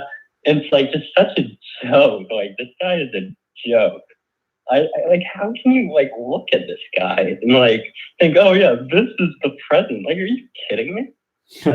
And then like one of the things he said too is in the video is like, what's this time it's gonna be even easier than last time, which like I'm pretty sure it's like the closest presidential like thing ever. So, like, and you just know all these people are so like triggered by that. Like, oh, like it just gets to them like so much. Like he's just such a tool like to get to these people. Like just get them so upset and like everyone's just so upset, you know? So and like I go to a liberal arts college and like so if you just like want to kind of picture the kind of people, not like it's a bad thing, but like they're like just so upset about this, like protesting it, putting in like all this energy. It's like you're wasting your time, like with like good intentions too. Like that's the like it's like they're wasting like positive intentions. Like so disturbing. Exactly. So yeah, that's exactly. the part I want to talk about. Yeah, and it's such an important point that you bring up because that's what it is. All of this stuff that's put out there for us is meant to steal our time and our energy. And so many people do not want to acknowledge that that is what they're doing by participating in the theatrics. So what I really want to do is start going to universities and interact with the young people and the types of minds you're talking about. Because the mind spell needs to be broken at the college age, and it's probably the best community to target with this information. And I do realize that a lot of people won't be receptive to it, but still, that's the community that needs to be targeted because they are the future. And for all the reasons you're expressing right now. So yeah, continue on. So yeah, my last point basically on the brainwashing thing is like I'm 20 years old, so I like was growing up into this like all of this when the technology really started booming, you know. So like I kind of firsthand experience as to like what these kids are like these days, how they're like growing up. It's like in middle school, it's like you got me and my friends like making like jokes about like Osama bin Laden, 9/11. Like it's like we doing the Pledge of Allegiance every morning, like learning like this. It's like funny looking back on. It's like such a joke, so obvious, but like you try and tell anybody this, and it just doesn't click in any way, shape, or form. And that kind of like brings me to the point that like I'm not sure if like the point of this is to reach a lot of people as much as it's to reach the right people. Because like I don't know, but that's anyway. So I want to move on to the second. Real quick, before you move on, you're right. No, go ahead. It's about reaching the right people because you're not going to be able to reach everyone. Some people are just unwilling to turn off the cognitive dissonance. But just out of curiosity, how do you, when you do try to approach people with this information, what's the way you're introducing it to them? So when I try and like tell my friends about it, they can like see. Here's the thing: you don't need to know gematria to know that this is all like rigged. So I can get them to that point, but like once I start bringing the gematria, like it starts. Now all of a sudden you're crazy. Like you can like think like, oh, like Bush did 9/11 or whatever, and that's like a normal amount of like conspiracy theory. But once you bring in the gematria, you're just crazy, right? Well, that is how a lot of people react, sadly, even though there's so much evidence to support it. Have you ever tried to share with anybody the Flight 77 example? No, I haven't. Do you know the Flight 77 example? I show people. No, I don't. I don't. Go ahead, though. Okay, because I always think this is one of the best examples to show people. If somebody sees that 9/11 is a lie, if you show them the Flight 77 example, and you can verify this, it's all 100% factual.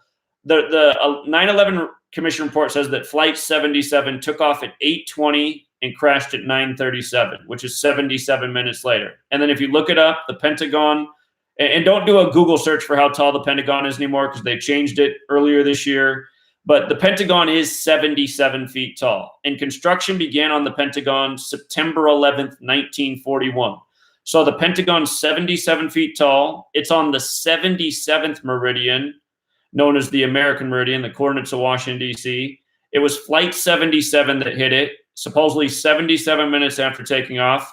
And then if you write out September 11th as words, if you spell it out, September 11th, E-L-E-V, so on, so on. September 11th sums to 77. So does World Trade Center.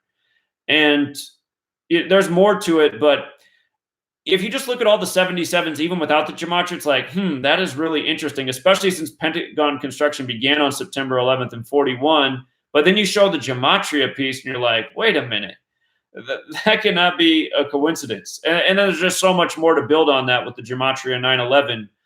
But you should try that out next time if you're talking to somebody about 9/11. Just see how they react to that, because I find that most people I share that with, that one, like, it gives them like that sparkle in their eye. Like they're like, wait a minute, maybe I have to look into this some more. So try that out next time. All right, I will. So anyway, though, the second point I wanted to get into is kind of actually more important. So I'm going to school for computer science, and I'm not going to try and tell you I'm a computer expert or anything like that at all at this point. You got to study this stuff years and years and years to know. But you said earlier with the caller from Ohio, I wrote it down, your quote. You said, when you start to look into this coding, you say, why is this necessary? Why do they need to code every little thing? And I think, before I get into that, I wanted to say that I think sports really give great insight into the nature of gematria. I've been watching sports my whole life, and there's just no way that these players know that. There's no way they're practicing this. There's no way they know. Maybe I don't know if you agree with this. I just don't see it. I really don't see how they could know. Their reactions are too perfect. You look on the side, you go to a game. I've been to a lot of sports games, and you look on the sideline, they're legitimately doing whatever for the game. I really don't think they know, and I think that gives really important insight into the nature of how this is working. So anyway, that's where I want to start. So you say, why is this necessary? Why do they need to code every little thing? And I think that has to do with the subject of cryptography, which is a really important part of computer science. So cryptography, it's basically, it's what this is, it's ciphers, right? You're making ciphers so you can transport, information over the internet cryptically so it doesn't get intercepted, and then it can go and get decrypted on the other side. You get, the message. And that's exactly what, gematria also is. It's cryptography. We don't decipher cryptography. You need to know, though, the key, and I just don't think we know the key to really decrypt it to the point of really knowing. Sorry, let me get my train of thought for a second. Oh, yeah. So, you put these two things together, the cryptography and the nature of gematria. And I think, we have really good evidence that the way that our news sources or news is being produced, the way that, the whole world is being run is heavily based in computer science. I think that we're living in a complex organic simulation, that I'm just having trouble really putting into words, Well, I'm following what you're saying. It's a complex idea, but I'm following the point you're getting to. And so essentially what you're saying is the way you see the sports games is, they are coming out to these numerical outcomes that are predictable with gematria, but the players aren't actually participants in the rigging. It's just the way the simulation or the matrix, the way it produces the outcomes, which is interesting. I mean, it's possible that it is that way. What I would contend is when I watch these football players drop these passes in these crucial situations, and I'm thinking man, I would have never dropped that pass since the time I was 8 years old. And I never got paid millions of dollars to play a sport. Doesn't make sense that this happens game after game. And then they always do that. I can't explain to you how often a defensive player has a ball right in his hands and he should catch it all day, but then it drops and the announcer will make a comment, well, that's why he's on defense. And I'm just like, BS, man. When I was in elementary school, there were 50 kids I could have pulled off the playground to catch that pass. And none of us got paid millions of dollars to play the sport. But then the football player will always do the same tired reaction, pull off his chin strap, pound the dirt like he should have caught it. And I'm just thinking, there's no way that these guys are getting paid millions of dollars to play a sport and they can't catch that ball week after week. So to me, it does look rigged and fixed. And again, there's no reason to pay athletes millions of dollars because there's a lot of good athletes in the world and there's a lot of people that would love to play for their city sports team. And I guarantee you in all these cities where these sports teams exist, there's more people in that city that are qualified for that team than the people who are actually on the team, especially watching some of these NFL quarterbacks who it's like, well, who's their daddy? Because they're not even talented.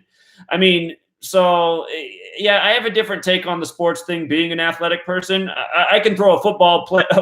But I don't know if you watched Monday Night Football this week, but Mason Rudolph had a receiver that didn't have a defender within 30 yards of him, which is something you can't even explain. Like, how's that even possible? How can there be no defender on the screen? And he almost missed the pass. I'll tell you what, from the time I was 10 years old, I could have thrown that ball a lot more money on the money than Mason Rudolph did. And so that's just my perspective on the sports. And I've had that perspective since I was a child watching these adults and just thinking like, these guys aren't even that good. So that's my take on that. Yeah, it's a good point. One thing I would say though is just think about is that, at the same time though, if assume it is a simulation, right? The simulation though could be so deep that it could be, controlling the mathematics of, the players' arm movements to the point that they're not, How come that never happened when I played football or basketball or baseball? How come that never happened to me then? Well, I'd say it would have to do something once you, join the NFL, that, I don't know. See, that doesn't make sense though, does it really? That doesn't really make sense. Unless, so this is sometimes I wonder if there's a magical element to this, and there's like really spells are really being cast to make sure the defender doesn't catch that ball right there because that's going to mess up the script. And a part of my mind's willing to entertain that. That's exactly what I'm saying. Okay, maybe. That's exactly what I'm saying. Actually, okay, that's a spell being cast. The simulation I'm talking about, I'm not talking about a pure computer simulation here. I'm talking about, something, created. I called, actually a couple of weeks ago for the first time, I called about the hidden hands. Mm-hmm. I don't know if you remember that. I do. Mm-hmm. Which is, I don't want to get too into that. I know I'm already taking probably too much time, but basically it's that. Well, hold on, just pause right there. Pause right there because the commercial music's about to start, and then we'll finish that thought. I like when young people call in, so I'm going to give you some more floor time when we come back from the commercial. Right. And just sit tight. The music should be kicking in right now, but there it is. We'll be right back, everybody.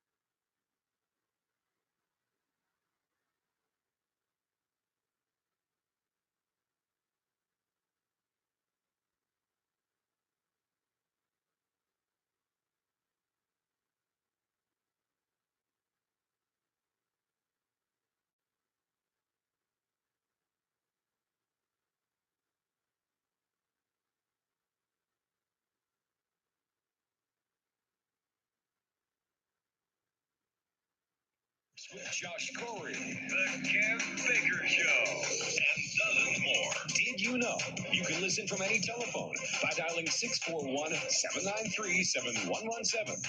Or call into your favorite show, toll free at 833-TFR Live. Uncensored talk and news you won't hear on the mainstream media. Truth Frequency Radio, your protection from deception. sentence protests impeachment fear. I'm Barbara Cusack. Protesters voiced frustration at the 10-year sentence imposed on white former Dallas police officer Amber Geiger in the murder of an unarmed black man in his home.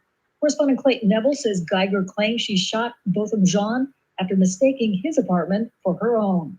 Close to 100 people on the Dallas County Courthouse steps protesting the 10-year sentence. St. Lucia flags flying to honor Botham Jean's home country. Many in the black community who were ecstatic at a murder conviction now anger, claiming justice wasn't served. Activists calling for a change in culture, maintaining as they did after the shooting last year that police aren't held accountable in the same way civilians are. House Speaker Nancy Pelosi says in an interview airing tomorrow on ABC's Good Morning America that President Trump is scared as he is facing an impeachment inquiry and the arguments that can be made against him. I saw the surprise in his voice that he didn't understand that I thought what he did was wrong, that he was undermining our national security, that he was undermining our Constitution by his actions, and he was undermining the integrity of our elections. During a news conference earlier today, President Trump attacked House Intelligence Chairman Adam Schiff for moving forward the impeachment inquiry. It has to be a criminal act. It has to be. And he should resign. And some people even say it was treason. Tomorrow, 3 House committees will hear from Trump administration's former envoy to Ukraine, Kurt Volker.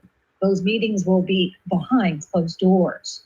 Apple CEO Tim Cook filed a brief at the U.S. Supreme Court today, opposing President Trump's effort to end a program that protects from deportation hundreds of thousands of immigrants who are brought into the U.S. illegally as children. Cook said the company has 443 employees who have benefited from the Dreamers program that was implemented in 2012 by President Obama. I'm Barbara Cusack.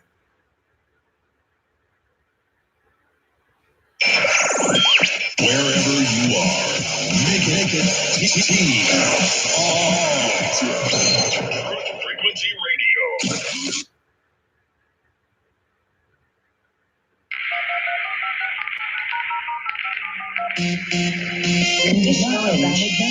Condition orange. Situation Delta in effect. Please enter your agent number now, followed by the hash key. You have to create culture. Don't watch TV. Don't read magazines. Don't even listen to NPR. Time comes when silence is betrayal. More for themselves and less for everybody else. But I'll tell you what they don't want. They don't want a population of citizens capable of critical thinking. They don't want well-informed, well-educated people capable of critical thinking. They're not interested in that. That doesn't help them. Think for yourself. Question started.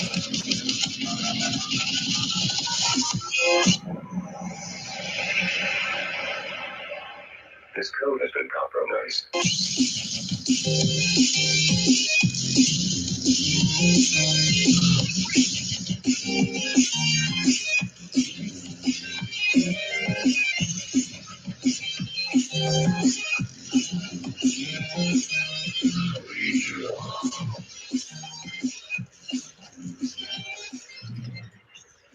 All right, we're back, True Seeker. We got an hour left. We're taking your calls the rest of the way. Caller who's on the line, who we're going to go back to, young person, university student. He's in computer science, so he's going to be doing very well for himself. That is the degree to have these days. He's saying how this encoding of letters and numbers reminds him of what he's studying with computer programming, and he sees it as a way of enforcing a sort of simulation or a spell casting to make certain outcomes happen, which makes a lot of sense. And for example, take a news story today. The death of the Arizona Cardinals owner, Bill Bidwell, died today at age 88. And again, nobody's going to ever question the death of an 88-year-old. But then when you look at it, you realize he died 63 days after his birthday. Well, why does that matter? Cardinals equals 63. He's the owner of the Cardinals. And then you look at his full name.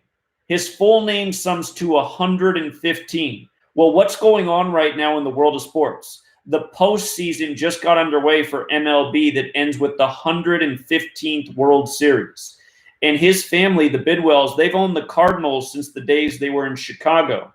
They bought that team when they were in Chicago and they moved it to St. Louis. They became the St. Louis Cardinals. And then eventually they became the Arizona Cardinals. And of course, in baseball, there's still a team in St. Louis called the St. Louis Cardinals. St. Louis happens to be the only city in the MLB that sums to 115, like Bill Bidwell's name. And St. Louis Cardinals also has a gematria value of 88, like how Bill Bidwell died at age 88. And just year after year, season after season, these rituals occur. In the offseason, the owner of the Broncos died, Pat Bowlen, and his death was synced up with the first preseason game and the first regular season game, and it helped us see the outcomes of what those games would be. This stuff goes on year after year, season after season. I can't emphasize it enough, and it happens to young and old. And I continue to ask, are these rituals necessary in any way? Do people have to die by a numerical code to ensure that rigged outcomes of sports games occur? And there's people who follow me who think it's just sick, unnecessary ritual. And, you know, the rigging is more sick, unnecessary ritual. It's possible that that's true.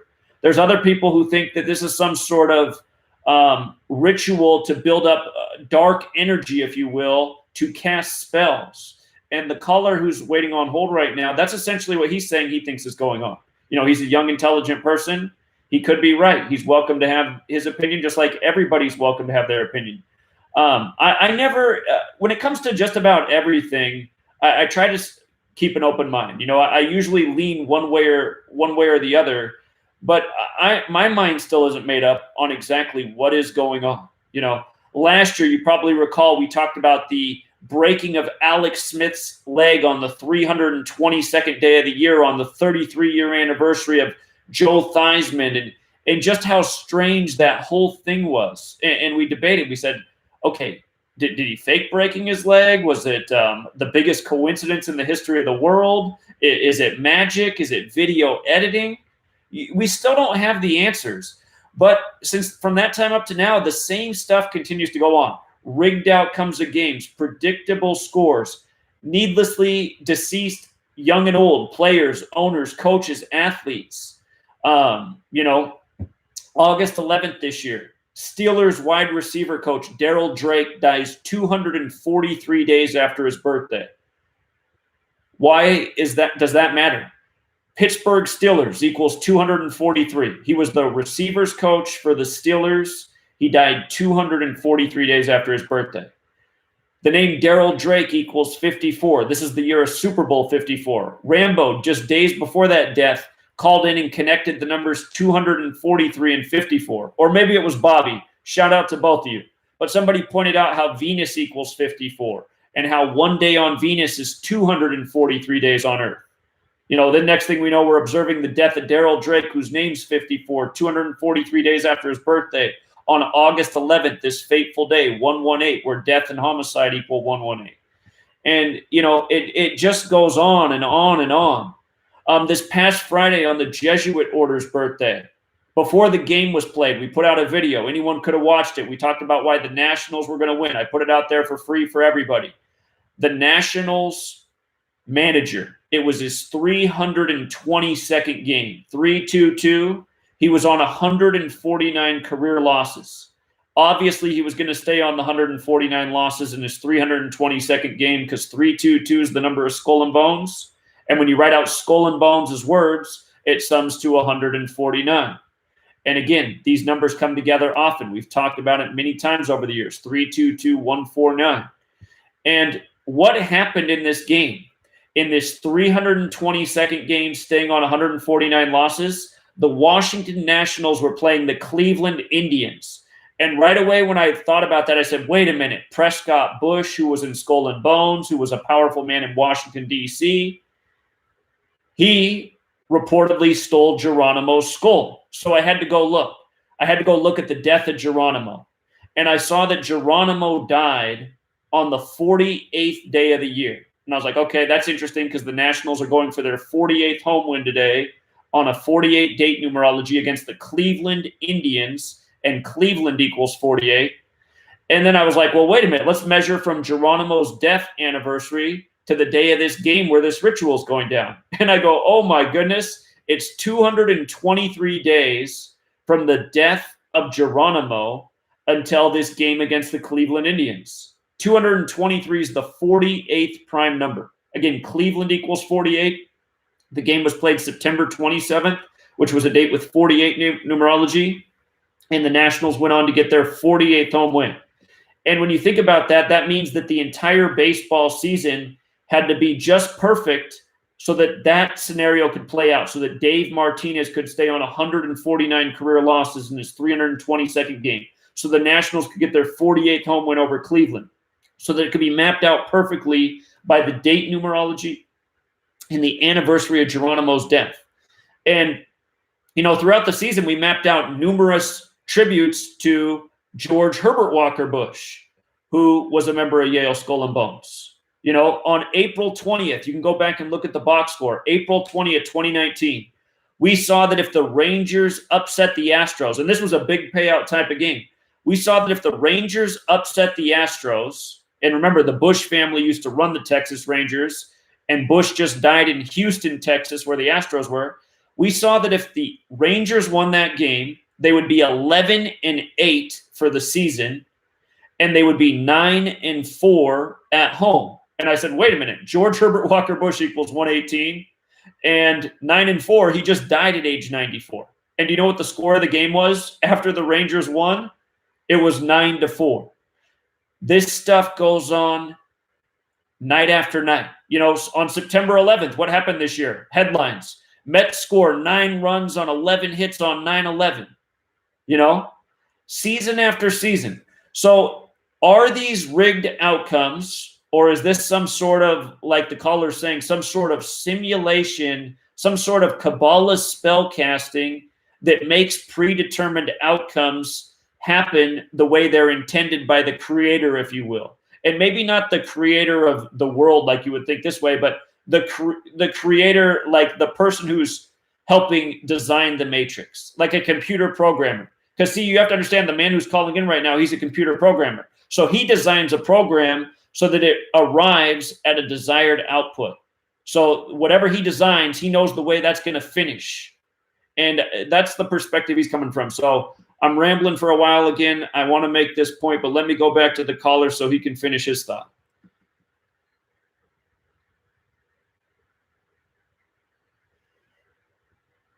All right. Well, first of all, you summarized that just so perfectly. And my second point is that, like, I'm not trying to, like, come in here and, like, you know, discredit, like, anything or say I'm right. You're not at all, man. I'm loving your call. I'm loving your perspective. So just continue right on. All right. So I'm going to quickly, I gathered, you know, what I want to say. So the hidden hands is what I want to tie into this. So basically, so there's dimensions. It's the idea that there's, you know, different dimensions. We're in the third dimension. There's 8th dimension. Dimensions also apply to thought. You know, like a dog's dimension of thought. They could never understand what a human could understand, no matter what. They could just, you know, never understand it. You know, that keeps going up. We're humans. We're in the third of 8 dimensions. You know, and if you, by the way, if you look up hidden hand interview, you will find it. If you Google hidden hand interview. Okay. Anyway, so there's 8 dimensions. We're in the third dimension. So these dimensions, right, would create, Earth is created within this dimension. And the idea in the hidden hands text of this would suggest that, you know, basically God / the creator is who or how or, you know, we don't know obviously, but what created this dimension and this Earth. And it was created the way that you would create a computer program. And the in the hidden hand text is coming from apparently one of people in the, like, main bloodlines who are controlling the world. And they say that they can do this. And I think that the only way that this could happen is if they have access to modifying this code that created the world. And it makes sense, right? That's how they're able to use gematria to create these news stories, because they're the only people that have, you know, this knowledge to modify it, right? So Yeah.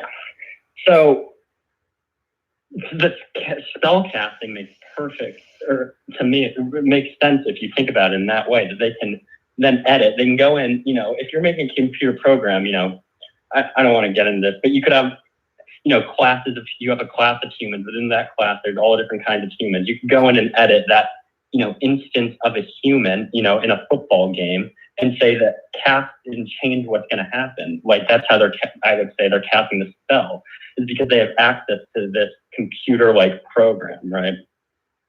So, it's at least, worth, the thought. And I guess, I'll try and keep it short to get to the next caller, but. Before you go, I got to ask you, what do you envision that this computer-like program is that they have access to? What is it?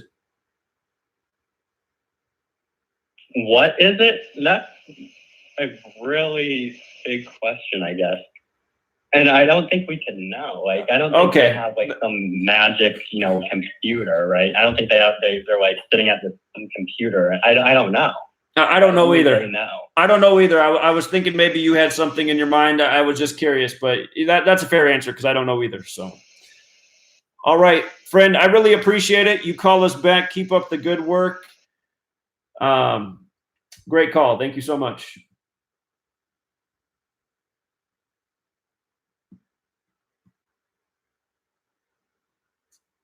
I don't know what happened. He didn't respond back. Are you still there?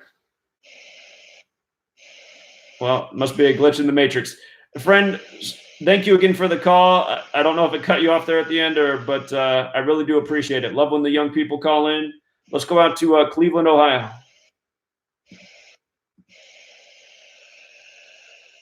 Cleveland? Seems like we're getting some interference. Cleveland, can you hear me? Huh. Cleveland? Uh-oh. Cleveland, I'm going to come back to you. Something seems to be wrong all of a sudden with the are we connected to everything here? What happened? That was weird. Yeah, that static, that interference is coming through. I don't know what that's about. Let me try New York and see if it works with them, and then if not, I don't know. New York, can you hear me? New York? Yeah, something's wrong because it always works when I go to him. New York, I'm sorry, man. Something happened with the call board. Well, I don't know what just happened. But yeah, I hear this interference coming through the line, and now I can't hear the callers. But it shows that everything's still connected, so I'm not sure what that's about. All right, rather than bamble on about how I don't know what's wrong, we got 10 minutes till the break. I'll do a system reset for the final 30 minutes. Hopefully we can get the last callers in. If the call board doesn't work, maybe I'll stay after a little bit tonight, and we'll use the Gematria backup hotline, but hopefully we can get this fixed after the break. I guess let's just continue on this thought. I'm going to keep my eyes on the chat too, if anybody wants to give any feedback. Usually when I go to the chat though, I don't know what people are talking about. Somebody in all caps, make us all rich. Well, I don't know how to do that. I'm not rich. We can all become intellectually rich by, studying this knowledge, sharing this knowledge. But yeah, I think a real important conversation that needs to be had is, why are the controllers, the powers that shouldn't be, why do they do this every single day? Why is it so paramount that every single day they contrive every last news headline by this code? One of the top stories right now is how the Dallas police officer who killed the young man Botham Jean, which was a bizarre story last year about this time. It emerged. What day was that? I think the story came out either September 6th or September 7th, 2018. I remember that he was a 26-year-old man that was killed, because if you were following me last September 2018, it was like every news headline was 26, 26, 26, 26-year-old drowns, 26-year-old man killed, rigged football game, 26. Dog lives to age 26. It was like just every story was 26. And now look at when this story came back. October 1st, 10/1, like 101, the 26th prime number. So again, just every news story, when you recognize the numerical patterns, you realize like, oh, this is why I'm hearing about Amber Geiger. This is why she's back in the news on October 1st. And I can't tell you how many years I've been doing this, where on October 1st, there's a tragedy in the news, and they're reporting 10 dead, 1 injured, or 1 dead, 10 injured. It seems like it's every year on 101. Special numbers to these people. Again, the reason my book begins with why are there 26 letters in the English alphabet is because of how important those numbers are, 26 and 101. Again, 101 is the 26th prime number. And if you haven't read my book, I really encourage you guys to read the first chapter. Just read the first chapter. I only charge $5 for the book. It's 800 pages long, but I swear if you read that first chapter, you're going to be like, man, I'm glad I spent $5 on this. This first chapter is something else. It'll blow your mind, all the stuff with 101 and 26, from the alphabet to the human bones in the body to, you know, so many other things. So many other things. Somebody in the chat says one of our followers is homeless. Well, I'm gonna have to look into that. I wasn't aware. He does have my number. He can call me, see what I can do for him. Somebody said, did you mute your speaker? Because I heard the last 2 callers you couldn't. Huh. No, my speaker is not muted. So you guys could hear it, but I couldn't? That's weird. No, I didn't change anything on my end, and my speaker's up. That's why all this interference is coming through, if you guys can hear that. So there's something wrong with that right there. So I'm gonna have to do a system reset over the break. But yeah, the reason this knowledge needs to reach more people is because somebody out there, when this knowledge crosses their path, they're going to be the person that can connect the dot that hasn't been connected yet. The more this knowledge reaches people, the more that we'll find out as a community. You know, there's synergy in numbers. And, you know, we humanity, we're like a connected web. And all of us, you know, we have something that nobody else has. Understanding, insight, experience. And eventually, we keep it the path we're at, exposing what's going on, asking questions, finding answers, researching. We're going to connect the missing pieces of the puzzle we don't have yet. Just like I asked the last caller, I said, okay, so you think that the powers that shouldn't be, they have access essentially to the computer that controls the minds of the masses. What do you think that is? And he says, I don't know. And I don't blame him because I don't have a clue what that is either. But it does seem that in somehow, some way, there is something like that in the world that does exist. You know, I told you last week I had the reggae playlist on. I typed in the artist Ika Mouse, and at first it was playing Ika Mouse songs, and then it started playing, you know, other reggae artists. And eventually, after like an hour of it going on, hour and a half of it going on, it went into this like hip hop reggae song with Damian Marley and the rapper Nas. And, you know, I'm working, so I'm not exactly paying attention to the music. But then all of a sudden I heard Nas talking, and he asked that question about, you know, where did the Bible come from? Who wrote the Bible? Who wrote the Quran? Who made up numbers? Who made up words? And what kind of spell is mankind under? And I was like, wait a minute. I need to rewind this song. How did it get to this part? And then I had to look up the song, and I was like, okay, this song came out in 2010. I wish I'd heard that song in 2010. Maybe I would have found Gematria 3 years earlier. But just the phrasing of those words, again, you know, who wrote the Bible? Who wrote the Quran? And when I first connected the Gematria thing, my sweet lady, she wanted me to go back and read the Bible, and I was reading the Bible at the time, and you know, asking all the other questions I'm asking about reality, and I was like, oh yeah, this reminds me when I was a kid. There's all these numbers in the Bible, and I wondered what all these numbers were about. There must be something to the numbers. And again, I just started looking for greater meaning in numbers. There must be something more to numbers than math and accounting and all the the understanding I had about numbers up to that point in my life. I mean, that's what numbers were for, to do math equations, you know, to account for things, to plan, to build things. You know, I thought those were the limits of numbers.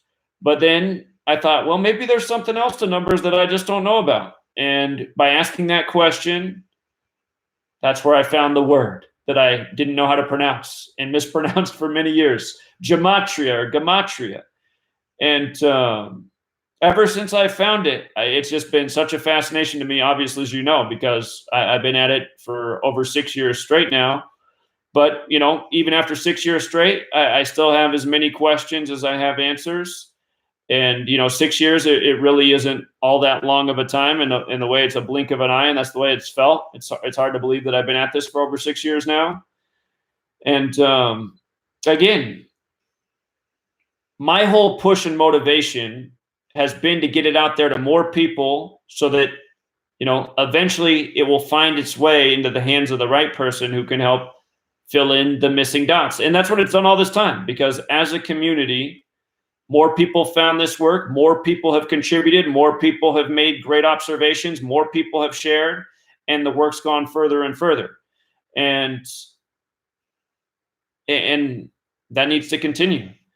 And as I'm talking about that, I'm thinking of Mr. Mark Hamilton again, because he's somebody who found this work and made it his mission. And it really felt like he was working at it even harder than me, as hard as that is to believe. And sadly, Mark's not here anymore. He's here in spirit. And again, the community that's being built, it's going to be dedicated to him. On the top of the page, it's going to say dedicated to Mark Hamilton. Because I know there's a lot of other Mark Hamiltons in the world as well. People just like Mark Hamilton, people who would love to find this work, people who will contribute to this work, and people who will become isolated because of this work. You know, in a way, I'm grateful that I have my sweet lady, because outside of her, I've lost almost everyone who's close to me for doing this work. And, you know, my own sister's kind of thrown me under the bus, and, you know, my mom and dad, they haven't thrown me under the bus, but they don't really know what to do with it.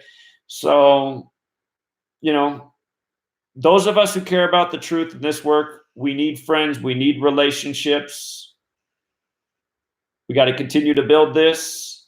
We got to make our network stronger. We got to make our relationships stronger. And we have to take this work further than it already is. We have to make this work better than it already is. Because that's the other thing I know about this work. We've gotten a lot better at this over the years as a community, but it's still not good enough to awaken enough of the masses. And like the last caller said, he's decided that this work isn't for everyone, but it's for the right people who are willing to receive. And that is the right mindset. But I also know that if we can get even more convincing with the work, if we can provide even, because that's what so many people who dismiss do, right? They'll start asking questions, and if you can't answer the question, then they just throw the baby out with the bathwater. So we need to get to the point where we can answer every last question, and in time, it will happen. All right, the commercial's coming up on us. I'm going to do a system reset to see if we can get the call board to work here in the last 30 minutes. I'm not sure what went funky there. But now I realize I can't even hear the music, so maybe something's all screwed up on my end. All right, we'll be right back, Truth Seeker. Sit tight.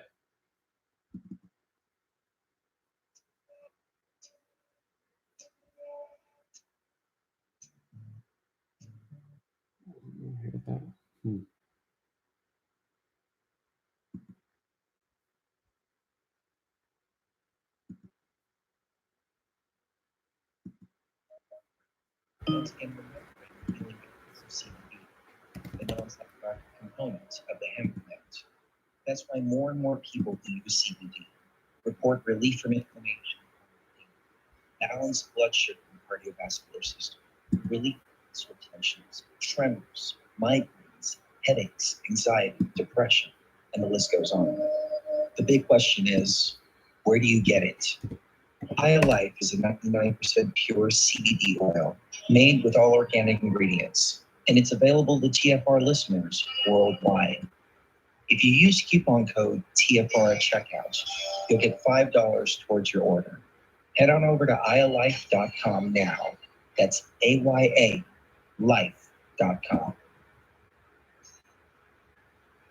Your home has needs. It needs a healthy, dry environment all year round. Start by getting rid of the worst air in the basement and crawl space, where the problems begin and make the whole house sick. Introducing the new Smart Wave Ventilation Unit. It has advanced technologies to continuously reduce moisture, mold, and odors, and expel radon, gases, and pollutants. And now, Wave units have been detected to automatically expel air at a high rate and send you an alert. It also has an app so you can remotely monitor the conditions. Wave is a comprehensive, maintenance-free, affordable solution that will transform your entire home. Protect your home and family with what it needs. Give it a Smart Ventilation Unit. For more information, call 888-717-WAVE. That's 888-717-WAVE. Or go to dryhealthyhome.com. That's dryhealthyhome.com. Wave Home Solutions for a healthy, comfortable home. Greetings, Earth Explorers. My name is Brooks Agnew, and I am your host on X Squared Radio every Sunday evening at 8 p.m. Eastern Time on the Truth Frequency Radio Network. This is where the past meets the future. We explore the mysteries of the universe and of the Earth. We might go a little past your imagination, but have no fear. You will be safely traveling with us. We will dissolve the propaganda of dangerous people, dangerous plans for the planet. We will discuss the latest technologies and challenges for humankind.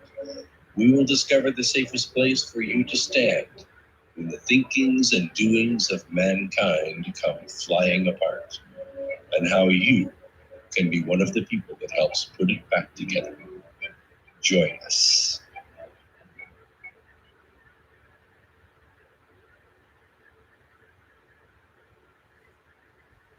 Real people, real radio. Wherever you are, make it TFR. Truth Frequency Radio.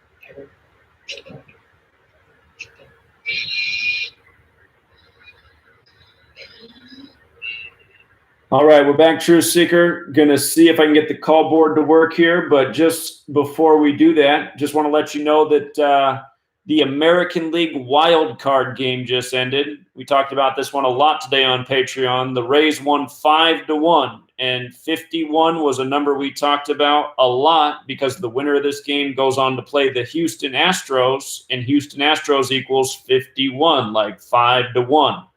And you might recall when the Astros won the World Series 2 years ago, they closed out the final game winning 5-1.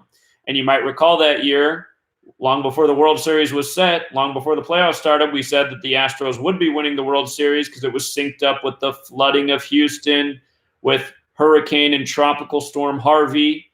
And then after the flooding in Houston and Texas of Harvey, you had the first pitcher to pitch in Houston, who was Matt Harvey, and that was 52 days before the World Series.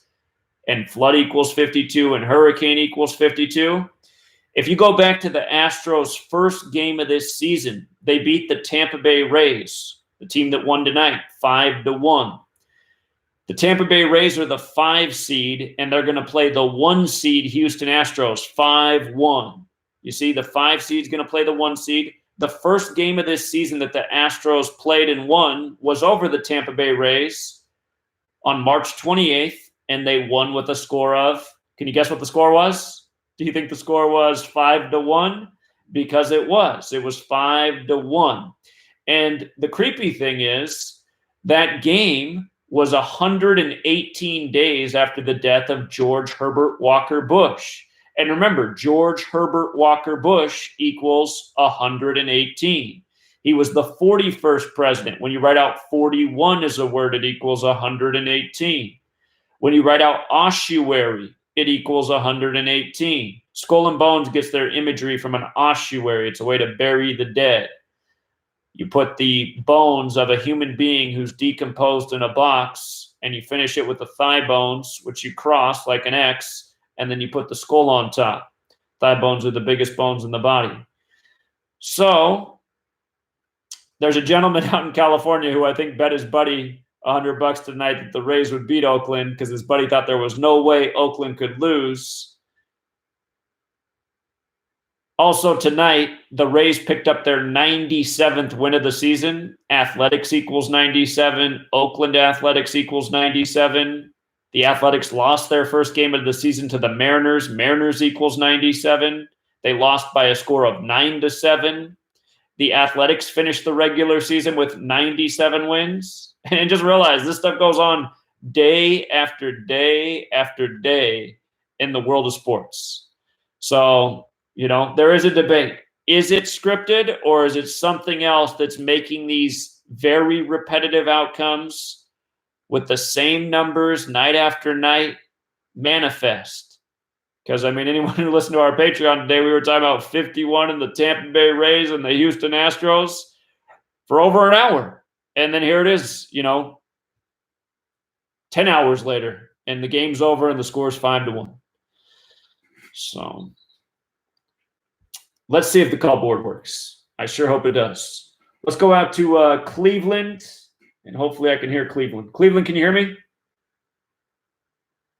I hear you, Zach. Can you hear me? Perfect. You got the floor, friend. I have 3 quick points. You were just talking about the death of Bush Sr. He died on November 30th. Right.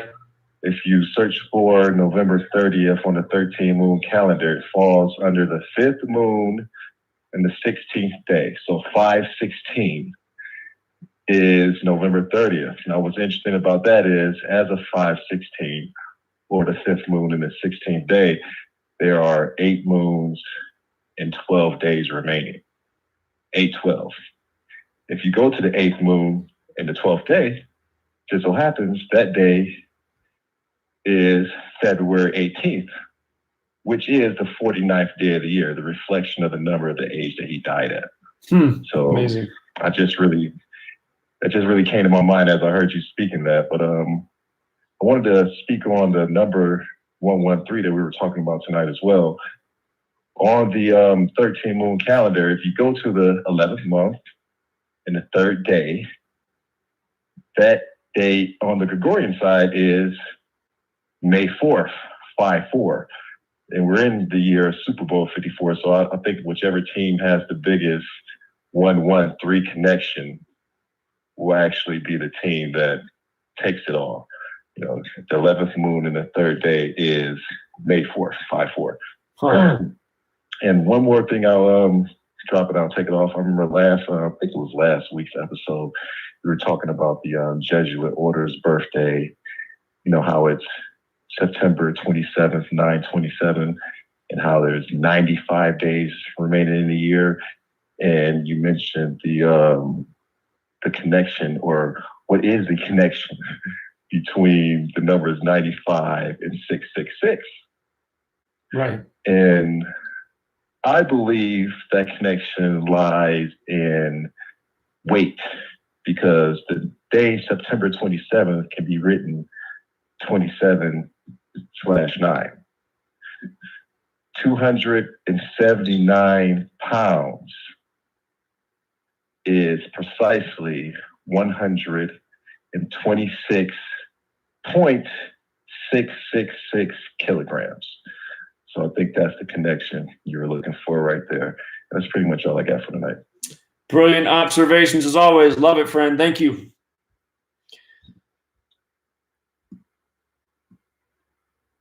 All right, so let's go out to New York City. Hey, what's up, Zach? Hey, man. You hear me? Loud and clear. Okay. Wait, did you hear about the death of Robert C. Hunter? He was the writer for the Grateful Dead. I missed that. He died September 23rd. He was 78 years old. But what caught my attention, because I was just watching the news and they said, oh, it was. Whoa.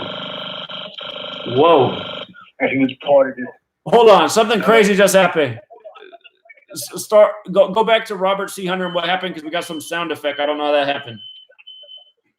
Okay, in the early 60s, he went to Stanford, and they said he volunteered for some program for the CIA, also psychedelic drugs and stuff. Okay. Did you ever hear about that? Well, I know the Deadheads, you know, were the acid crowd, so it makes sense. But when I was watching on the news, the way the news lady said it so nonchalant, like, oh, he was part of the CIA program, MK Ultra, taking LSD, and the way she just said it on the news, she just said it so nonchalant. And when I was thinking about that, it got me thinking about the Beatles, because back in the 90s, I always heard this rumor about the Beatles. What's the CIA for Britain? Whatever the CIA is for Britain, they say that the Beatles was a CIA thing, the Beatles. Sure, MI6. Kind of funny when I heard that. Yeah. So I'm thinking the Grateful Dead and the Beatles and all these groups are probably the CIA probably formed some of these groups. Yeah, I agree. Okay. All right. Let me get to my next point. I remember I showed you a video. You talking about Billie Eilish, right? Right. And on Saturday Night Live thing. Don't you know she was the chick that broke Lil Nas X 19-week streak? You know that, right? I didn't know that. Yeah, she was the chick that broke Lil Nas X 19 straight weeks on the hot charts, whatever it was. And she said she was the first person born in the 2000s to be number one on the Billboard. And I think the song was called Bad Girl or something like that. Okay. So I thought that was interesting because you said that about that video about her. So I was thinking about that. My next point, since you've been talking about Nas and Belly and all this stuff, I know you've been decoding all the sports and stuff, but have you seen in the news about the Ring doorbell, how it help catch criminals and crime and stuff, how they want people to sign up to some program with the police force, but they ring doorbell system. Do you see that story? The Ring doorbell about they catching criminals. I didn't see that story. Crimes and stuff. No. But so you know what I think? That's advertising for Ring. But you know how he come back to Nas? Nas was the first person to invest in Ring, and I think he sold it in last April for he said he made like $40 million off Ring. Huh? Crazy. Yeah. And this is the last one. I'll make it quick. Since the Batman movie's coming out, right? The Air Force mascot just died, right? The mascot was 23 years old. Guess what the mascot name was? What? The Air Force is in. I think Air Force play in Colorado Springs. They do. Colorado. Yeah. So the mascot was named Aurora, and it said the boy was 23 years old. So wow. I thought that was interesting. Yeah. So I just want to get those quick points to you. Appreciate it. Yeah, good heads up as always. Thank you, friend. All right. All right. Have a good night. Yeah, the thing about it's just, I mean, the surveillance state's real because, I mean, there just are cameras everywhere. And I mean, there is something cool to having a camera and feeling like your house is secure, but there's also something to just cameras being everywhere. Everywhere. It's like one world under surveillance. Let's go out to San Diego. Oh, here we go. Is that? You're on. All right. Brother Crackhead Paul again. What's up, man? I'm not really. I got some bullets, so we'll keep it short and sweet. 2-minute warning. All right. Real quick. Boom.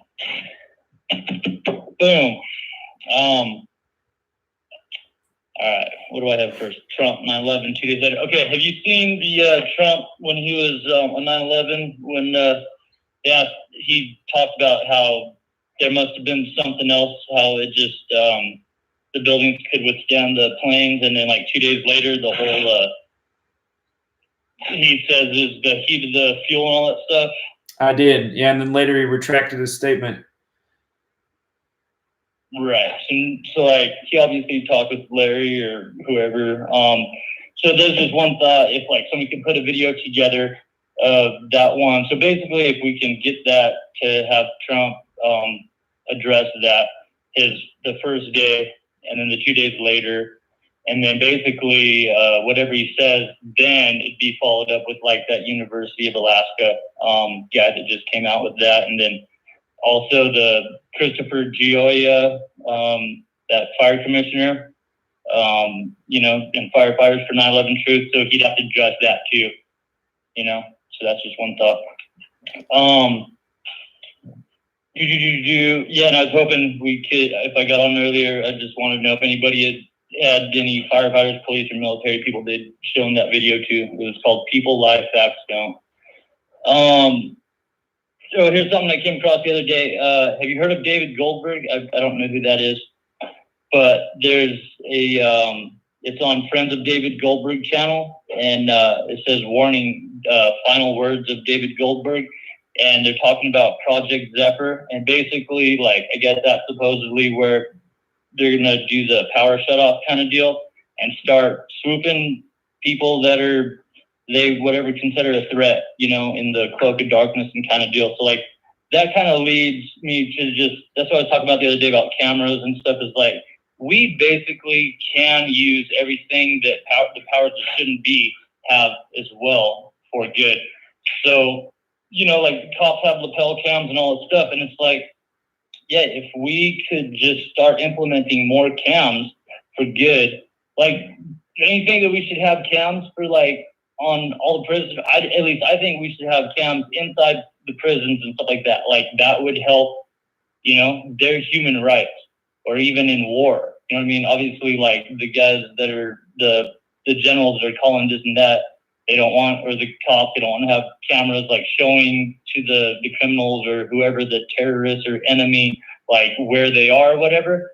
But there's got to be a way that we could like implement that to where, and then you got so many cops and stuff. Actually, you've seen like the First Amendment audits that are having people, film them, but are actually cool because they don't agree with the bullshit and they're way cool, in their interactions and stuff like that. So, I mean, it's basically like, to me, it just seems like, with the war, it's like, they had cameras in World War I, II and stuff. It's like, it's pretty sick. You see the footage from the Nazis' point of view shooting on Normandy, and from the other way around. It's like they actually were filming live death. They're sick, ritualistic bullshit. Like, it's just like snuff, live mass snuff bullshit. And then, I guess that's basically it. It's just, and then that's the other thing is just, I'm just stressing the idea of just, we need to start, and can't wait. I want to do the testing with your website too, but just like, is how we're going to like kind of start implementing different things to transition into new style of government when this shit goes down. Because, as far as like money, this, that, we all base our everything we buy, sell, this, that with the dollar. And it's like, whoever they that control it create it, they say it's class worth nothing. That was the depression. So it's like, we need to like really start transitioning into, if the government goes down, all of a sudden they can't pay the military or the police or this, that. I mean, who's gonna, enforce this kind of shit? So definitely got to start working on connecting those dots. There's no reason we need to go into no apocalyptic bullshit and all this stuff. So, all right. Anyway, thank you, brother. All right. All right. Appreciate it, man. Thank you. Have a good night. Okay, let's go out to Virginia. How are you, Virginia? Hey, Zach. How's it going, brother? It's going well. Thank you. Yeah, I've heard some weird noises coming through the line tonight. Yeah, I don't know if it's hacking again or what, but yeah, there has been some strange things. Hey, I had a couple things. Sunday, after the early games of NFL concluded, you done a video. I think the guy who had called in earlier tonight called you about talking about the betting on some of the games that he had in some of the parlays. Uh-huh. Well, I was wondering if you might be able to go through and maybe just explain a little bit about maybe some of the websites, some of the betting. It was looking like it was like something I might attempt to get on. You know, I mean, maybe can make a couple extra dollars, and I'm not really into the whole betting scene. And then that guy who called in, he seemed pretty up to snuff on it. Sure. A reliable website, if you want to think about that, is 5 Dimes. That's a reliable website. So. Reliable website. Okay. Well, I was just wondering. I mean, I know a lot of people they gamble for quite a long time, and they got a pretty good idea. Betting the over and betting the under. I'm not very familiar on all that and things like that. Any good resources to find some good information on? Just to get into it. Well, if you want to sign up for Patreon and become part of the daily discussion, there's a community of people there who do that. So they're good people to interact with and learn from. So. Well, that's good because I was just watching your videos after these games, and I'm just like, man, I'm missing out. Yeah, there are games that can definitely be taken advantage of. Like for example, the Cleveland Browns game was considered a big upset in the NFL this weekend, but there are some reads that are just very clear to see. For people who don't know, the Cleveland Browns this weekend upset the Baltimore Ravens. They picked up their 169th loss as a franchise in the regular season. Cleveland Browns equals 169. The game was on Baker Mayfield's 169th day of his age. He's the quarterback of the Browns. There was a few other things there too. And in history, the Cleveland Browns became the Baltimore Ravens. So those teams have a historical relationship. But some reads are just like, you can have a high level of confidence that they're going to come through. And some of those games can be very lucrative. So, you bet $10 on the Browns, it paid $30. So. Well, yeah, that's what I'm saying. I'm not looking to, gamble the bank on it. But, the guy who called in after those early games, he said he was set to make, pretty good little amount there for no more than he put in. Right. You don't have to bet a lot to make a decent amount if you're patient with this knowledge and you just wait for the really good riddles to come through, because really good riddles do come through.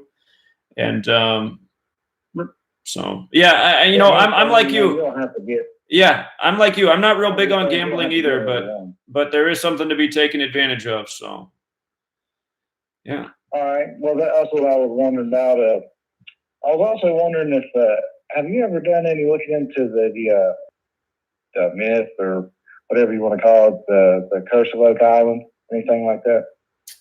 I need to go back and look at that. It's been a minute, so I could do more research there. Yeah, I was just wondering about that. They have a show on History Channel that they've been showing for quite a while, and it's hard to tell. They do talk a lot about the Knights Templar and Freemasons and things like that. And I mean, I didn't know if you had covered that on another channel a long time ago or whatnot. It's been a while since I talked about that, but yeah, could do it again. Appreciate it, friend. Thank you for the call. All right, brother. You have a good night, man. Yeah, you too. Take care. Okay, let's go out to Texas. Well, shoot. I went to Texas. Oh, there it worked. Hey, it showed on my screen that it disconnected your phone. Glad you're still there. All right. Yeah. How's it going, man? It's going well. I've been the wife and I, we always listen, call in. We've been listening to the show, people kind of talking about players being in on it and the rigging of it, et cetera. And that's something that we've kind of been struggling with. We're new to the knowledge and whatnot.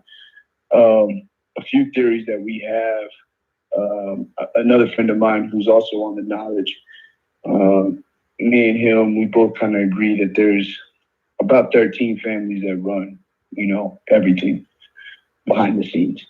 And no matter what, like whether or not these plays go to script, whether a guy does drop a ball on accident or he fumbles on accident, they have a backup plan that makes sure that it meets that script or whatever script they need it to pay out, because no family takes a short. You know what I'm saying? They all get their equal cut. Another theory is that the players aren't truly in on it.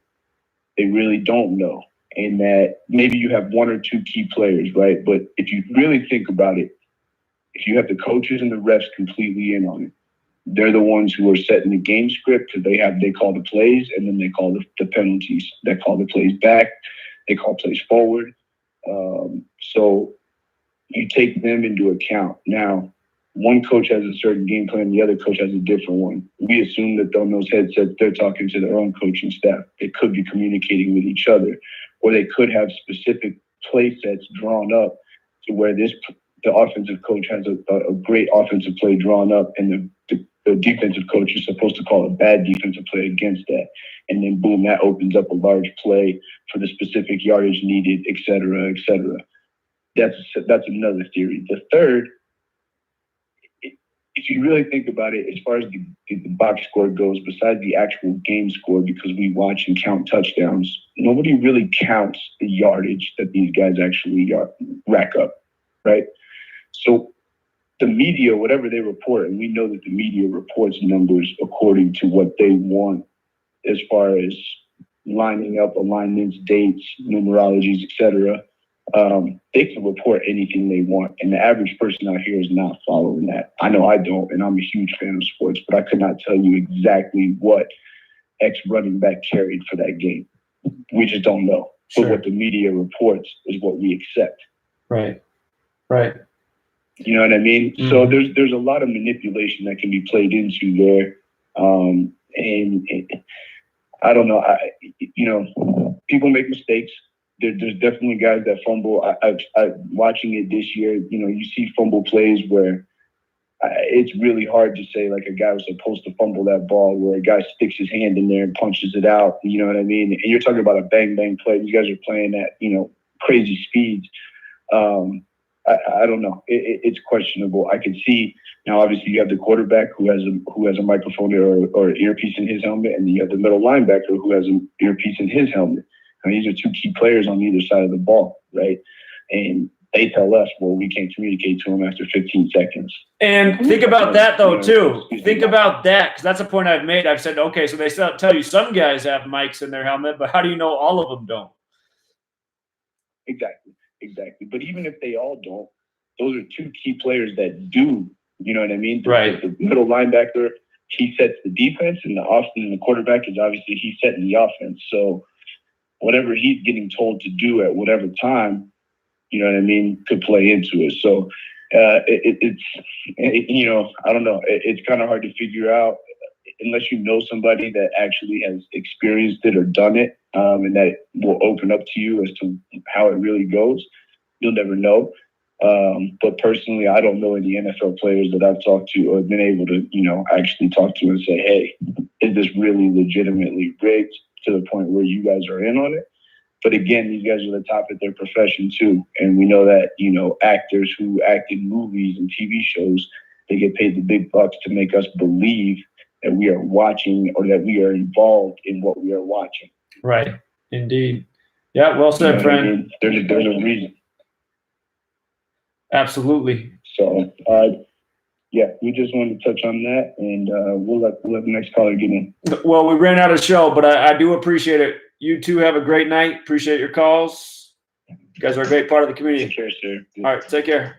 All right, everyone, we'll be back next week. Sorry if I missed your call. I'm going to hang over on the Gematria hotline, so I'll be on YouTube. Until next time.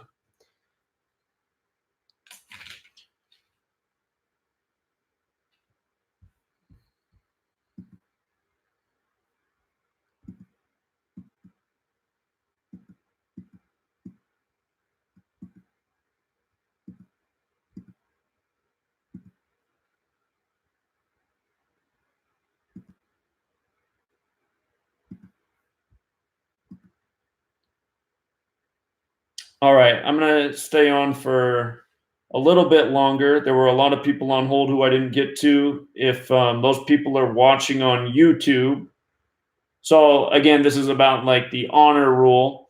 If you weren't just now on hold and you weren't waiting there for 30, 45 minutes and didn't get to your call, please don't call in. But for the people who were on hold, who didn't get through, I'm going to stay on for you guys.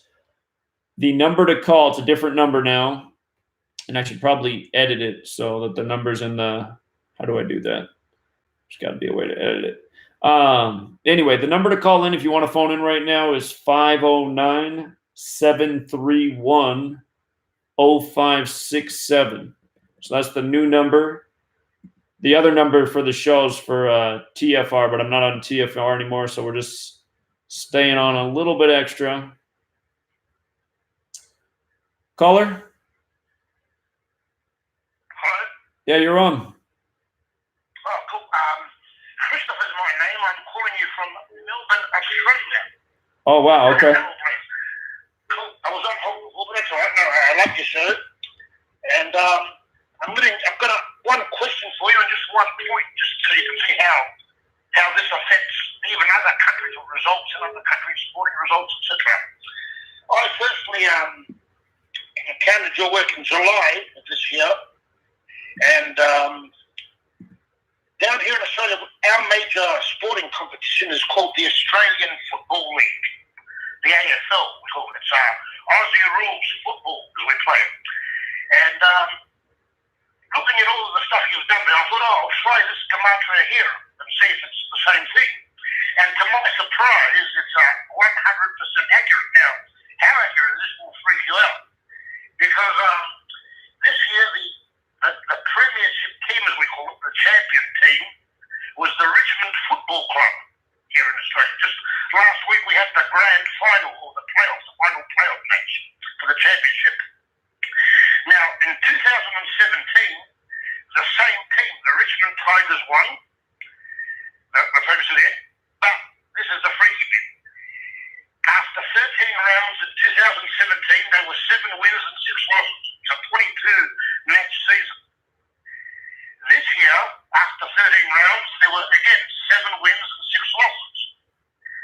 Now, doing all that, I thought, what happens if they repeat, like you said, they copy results over and over and over again? And I thought, well, I might as well put a bet on. Might as well take a risk and we'll see what happens. And they needed to win 12 games in a row to actually win the premiership, for example. Like, there were 9 matches left in the scheduled season. They had to win all those plus 3 playoff matches. And the odds at the time were quite huge, let's say. And as according to the script, they won 12 matches in a row. And this year, winning 12 matches in a row, they won their 12th championship. 12 wins in a row for their 12th championship. Now, the grand final, the final playoff match last year, 2 years ago, the scores at the quarter time break were Richmond 2 goals, 3 points, 15. Exact same score at the quarter time this year. And in the second quarter, 2 years ago, the opposition did not score. Guess what? This year, the opposition did not score again. So it's like copycat script. It's amazing. But let's just say the payoff was a 5-figure sum. But if more people here in Australia, and I'm trying to get the word out, I've got about 10, 15 friends now who I've talked to. We've got a little group here, and we all watch you every week. But it's amazing. Now, my question is the fact that I'm in Australia, we are 14 hours ahead of American time. And today you said Tampa Bay won with beat the other team in the baseball. Now, I checked that this morning, and here it was the 3rd of October 2019. Now, that date had a gematria of 25, as did Tampa Bay in the reduction. Right. And I thought, wow, wouldn't it be funny if they win today? And look at that, they did. So there's a time and date, it's a different date, say, for I'm in Australia here. Well, that's and I put this date in, would that make a difference or? So that's a great question, and that's actually something we talk about because sometimes these games, like let's say, so in the U.S. it was October 2nd, it wasn't October 3rd, so that wasn't the true date numerology for the game here. But you're right, you're living in a different part of the world, and you're observing it from there, and you're thinking, wow, well that fit in perfectly with our date numerology. We've noticed a lot of times these games that start late, sometimes they actually carry into the next day. And it seems that sometimes it's like, well, was that game scripted to go into the next day because it lined up perfectly with the numerology for the next day? So your question, I don't have a certain answer for, but it is worth speculating on, and you do bring up a good point. Yeah, definitely. No, I'm a big fan of yours. I'll be calling you both weeks now. I can actually call through.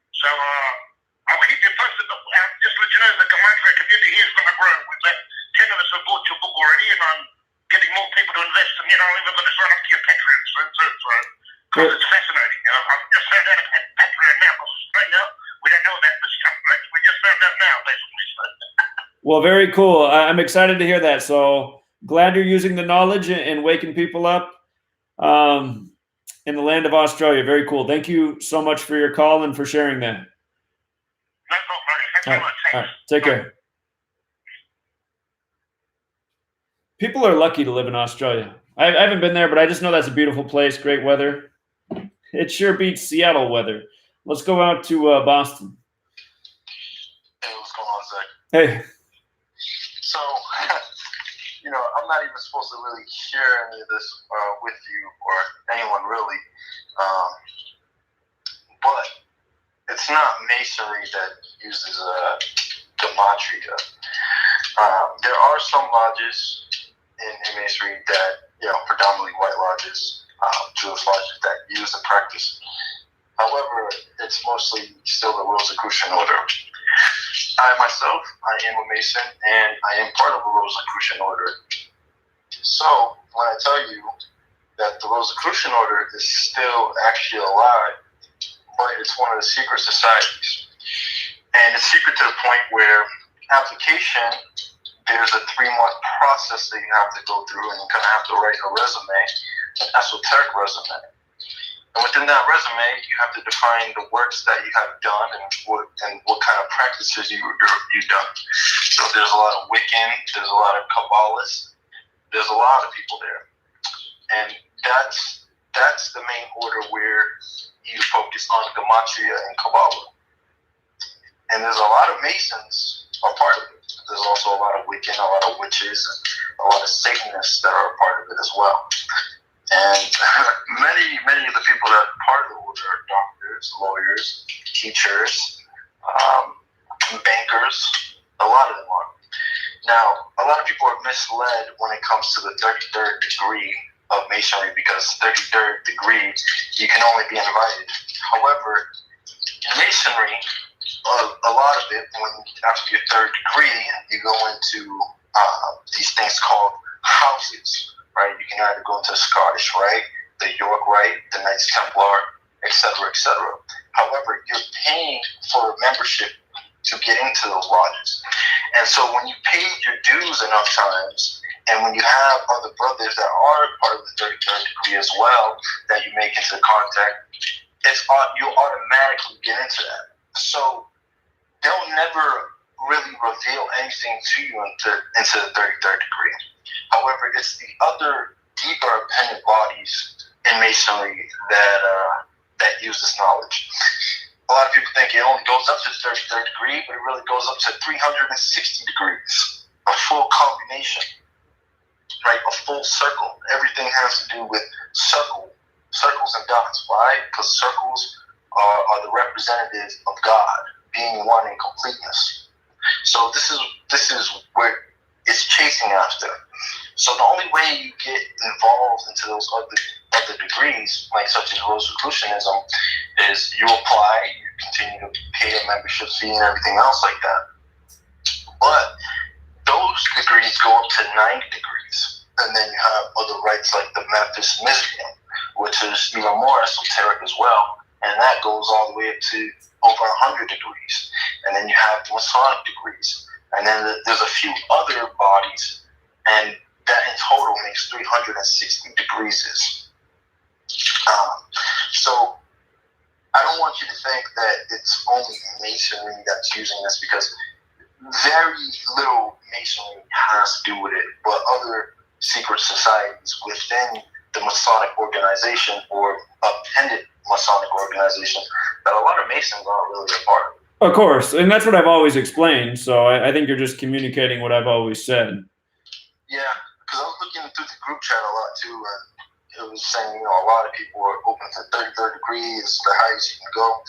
But I wanna read something to you from the Rosicrucians.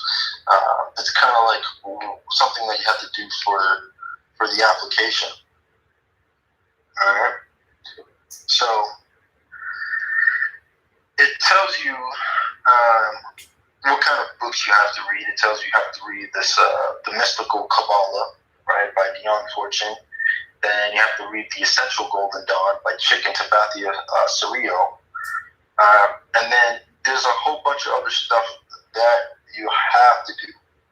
But one of the first rituals that it is in Rosicrucianism is called the Rite of the Kabbalistic Cross. Right? And it goes like, by this magical action, the magician affirms him or herself as part of the universe, even as in the center, and the magician binds together the personal microcosm with the macrocosm, and then hereby takes the role of God, vice regent. With all this supernatural mandate implies, the rite also alludes to balancing the magician and the personal elements. Within the rite, there also lays a concealed symbolism concerning the theme around death and resurrection. It is therefore well to begin and end a magical ritual with the Kabbalistic cross. Right? The Hebrew phrase can be translated as "Thou art kingdom, Malkuth, and strength," which is the Geberu, and majesty, and all eternity, amen. A Christianized version of this phrase can be found at the end of this prayer, Our Father. The rite partly originated from the Christian sign of the cross, and as used by the Catholics, and probably stems from the Christian Kabbalistic origin. The difference is that Catholics move the hand direct to the left of the shoulder and then to the right. The reason performing this rite is taught in the order because one traces corresponding points in its own microcosm, points to the corresponding with the sephiroth keter, the head, Malkuth. That is the rite connected to Tiferet and the heart area. Gebarah, right shoulder, and Chesed, also known as Gadolma, left shoulder, name in the same order as they are traced. The way the Christian sign of the cross is traced, the points are instead affirmed to the tree of life as being in front of a facing person. So, and then it gets into the actual ritual that you have to do, you have to perform, because you have to document this into your journal for 3 months before you can even be considered for application or initiation into the order. So before you even initiate it, you practicing rituals. But from the first ritual, which is known as the Rite of the Kabbalistic Cross, it throws in your face that this is what we study. We study Kabbalah and we practice heavy on Gematria. So that's the deeper secret societies that really, really focus on it. And you'd be surprised, you always talk about King James being the Rosicrucian, and a few other people who are Rosicrucians, but a lot of people still don't know that this actually still exists until today. Sure. Secret societies. Secret. Keyword. So I got a question for you. I appreciate you calling in and do this. I heard you say that you shouldn't be doing this, and I understand why. Well, what made you call in and share this information? Well, Satri Hubard, you must know, I've been following your work for a while. I've called in the show before, a few times actually, and we actually talked, you and I, a few times off the show. But what makes me want to call in is because this is all information that a lot of people aren't aware of, and I feel like everybody should be aware of it. And the reason why is because everything done in secrecy is going to be revealed anyway. It's you should see some of the people that, how when I go to meetings, how they talk to people that aren't initiated, how they talk about people. They refer to them as dogs, unenlightened, slaves, the dead. The dead. I've heard that term before. Mm-hmm. Right. This is where zombies movies come from, right? Sure. That's why zombies, they always go for brains. They want to eat the brains, Sure. But yeah, it's kind of sick. I mean, when I first got into it, when I first got into Masonry, I first got into the Rosicrucians, and I got into Memphis Mizraim. I was on an enlightenment journey. I was trying to see truth, and then I found your channel, and everything else started making sense. I was a big reader on Manly P. Hall. I was a big reader into the Sephirah, the Sefer Yetzirah, even the Zohar, and all these books you have to read in conjunction with each other. But when I started seeing your work and seeing other repetitions of how things were correlated and aligned with each other, it started to make sense to me that a lot of people in my lodge and a lot of people, because both Rosicrucians and the Masonry both call it lodges, they took the practice serious. I still am surrounded by a lot of Satanists. I'm surrounded by a lot of people who perform and believe in witchcraft and Wiccan. And these are people who have power. Like, they're bankers. They're CEOs of chambers of commerce. They are doctors. They are lawyers. Some of them are judges. This is why judges are mostly men, are Masons, and the Rosicrucians, because judges play God in society. And they wear a witch's gown. Well, yeah, and where that comes from too, that has a lot of connection with Saturn. And one of the in the Rosicrucian order, we wear black robes. No hood on them, but they're black robes. They tell you that it's a tradition from the early Greeks. However, it's black, so it's dark magic, and that's Aleister Crowley magic with a K.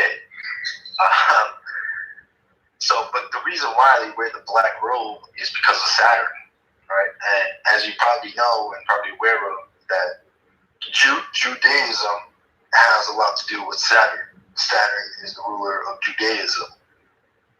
Right. This is why in the black cube or the cube of Saturn, this is why they wear in graduation, they wear the black mortar hats. Right. Yeah. Right. Yeah, it's pretty sick stuff. It's pretty sick. But it's something about the occult, though. They have to tell you what they're doing.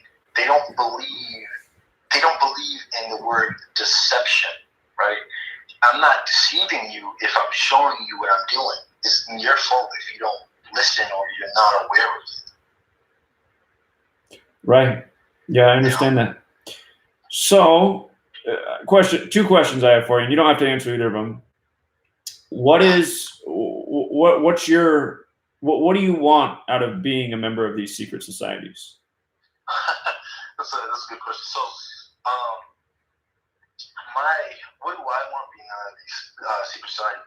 Well, since a young age, I was fascinated with history, and I was fascinated with power. I was always fascinated with it. I always knew that people in history, they were always Masons, both black and white. They were Masons, and I was kind of surrounded by it. And I have some family members that I didn't even know that were Masons, and when I became a Mason, it was revealed to me that they were too. So it was a little kind of like a generational thing that I wasn't even aware of. And then with the Rosicrucianism, I started reading more, and then I wanted to be a part of, let's say, something greater than myself. I wanted to be a part of something different from the lodge, because everybody with the lodge associated with Jesus and the Christian faith, and I still hate all religions. I think religion itself should be abolished, because religion itself, the Latin root comes from it is regulare, and that means to thwart or to hold back and forward progression, and you talk about it all the time, how who written the Bible, how the books are made up. I mean,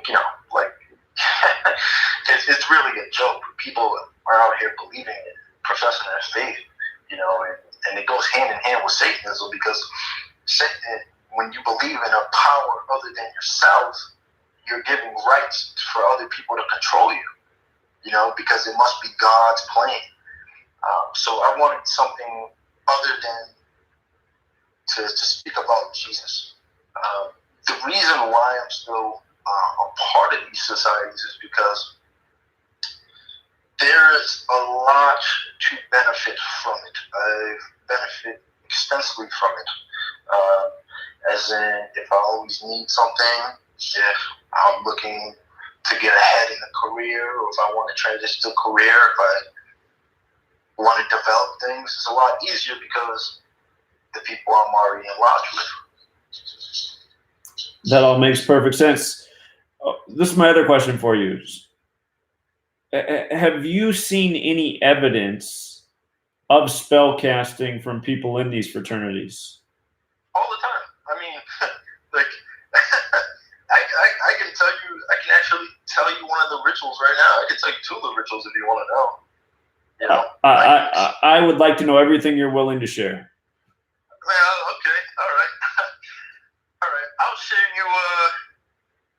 share you with the lesser banishing ritual of the pentagram, right? So I can tell you the ritual, right? And I can also explain to you what it means in the Rosicrucian form, right?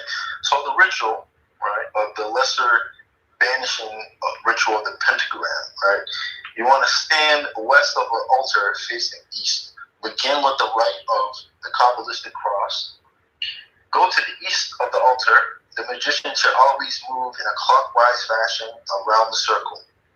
Trace a light blue, tinged with golden white, like a flame of gas stove, banishing earth pentagram while vibrating. Pierce the center of the pentagram with a dagger. Trace a line white as you move to the south. Trace a blue banishing earth pentagram while vibrating. Pierce the center of the pentagram with a dagger. Trace a blue banishing earth pentagram while vibrating. So you do this repeatedly three times.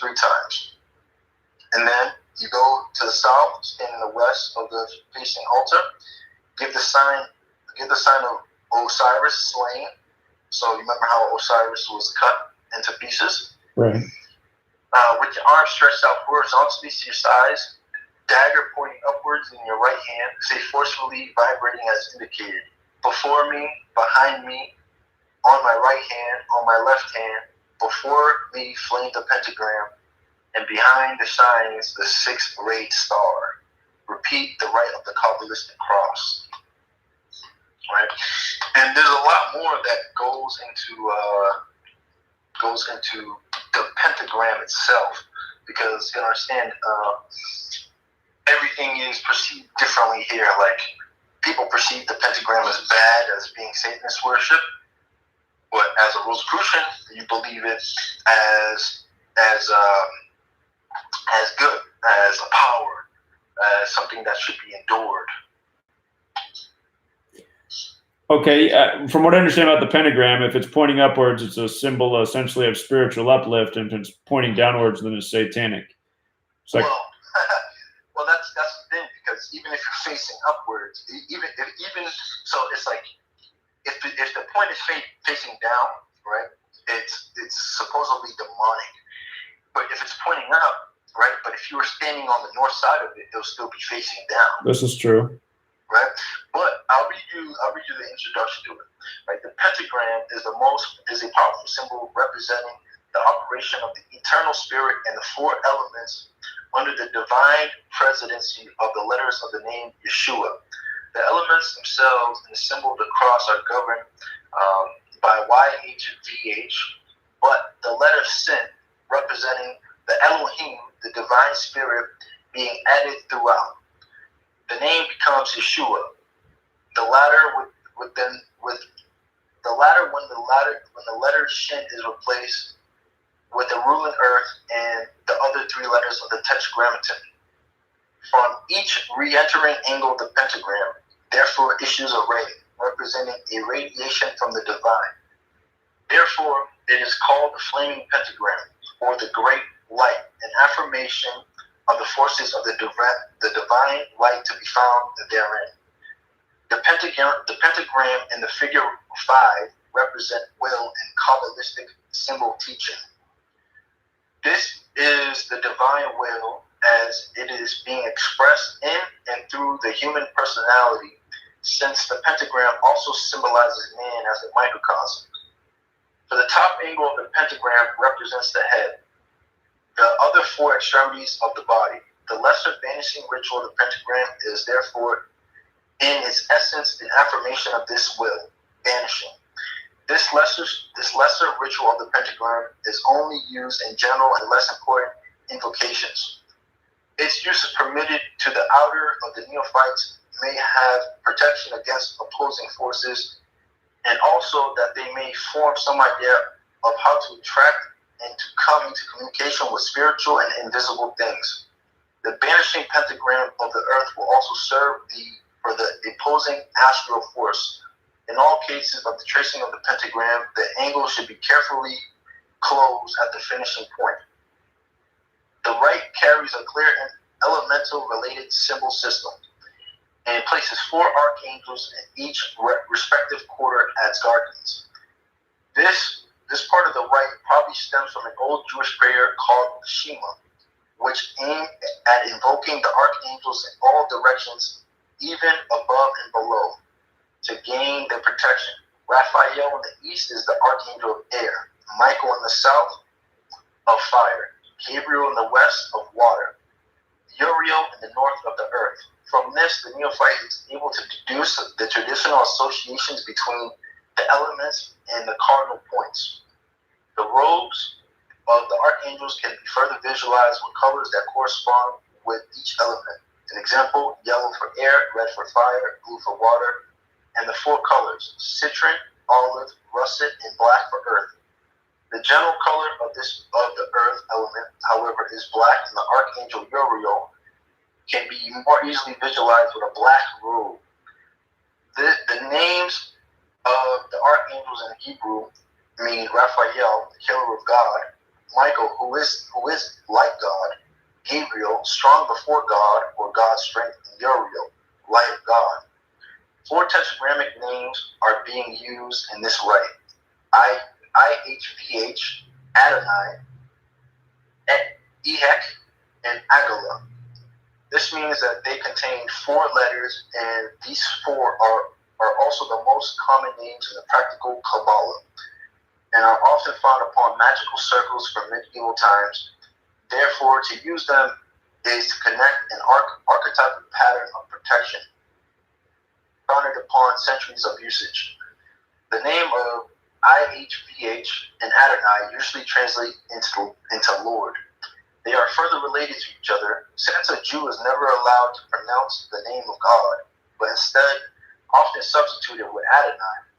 When it is found in Scripture, elect means I am, and Agala, not really a name, but an acronym for the sentence Atah Jabar La'am Adonai. That can be translated into Thou art mighty in eternity, O Lord.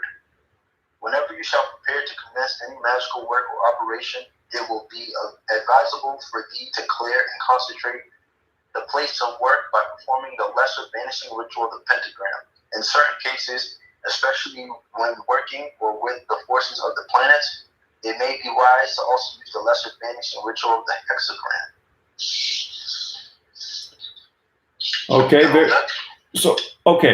So when you perform these rituals, again, you said you've seen people within your fraternity perform magic. So they complete these rituals, and then what is the magic they perform then? Well, to understand, with the magic they perform, right? Magic, right, is whatever you believe it is to be, because you yourself are the musician, and you are in charge of manifesting what it is you want. So these come into play from the Hermetic laws, the principles of, it's funny, Rambo was talking about earlier, but if you actually read this book called The Kabbalion, it gets into the Hermetic laws, the 7 Hermetic laws. But these specific magical rituals translate into vibration, transmutation, and polarity. So this is what you're performing. You're performing a self-manifestation. So whatever you want, you truly want, will come into play. So that comes in from the inner deep self-conscious. And this is what it's all about. It's taking out whatever. There is no evil, there is no good, because they're all on the same scale. So whatever you truly desire will come into manifestation because you're putting it out into the air. This is why they say, watch what you put out there into the world. Watch what you say. Watch what you think, because those thoughts are being carried into the air in order to be manifested. Right. So if you put out enough thoughts, or if enough people put out these same thoughts, these things will come true. Right. I understand that. Yeah, absolutely. Even though my application, when I was being selected into it, they asked you, what is your name, your full name, where were you born, be specific, like what hospital, what town, so on and so forth. And then they ask you, what time were you born, right? Because it has everything to do with gematria.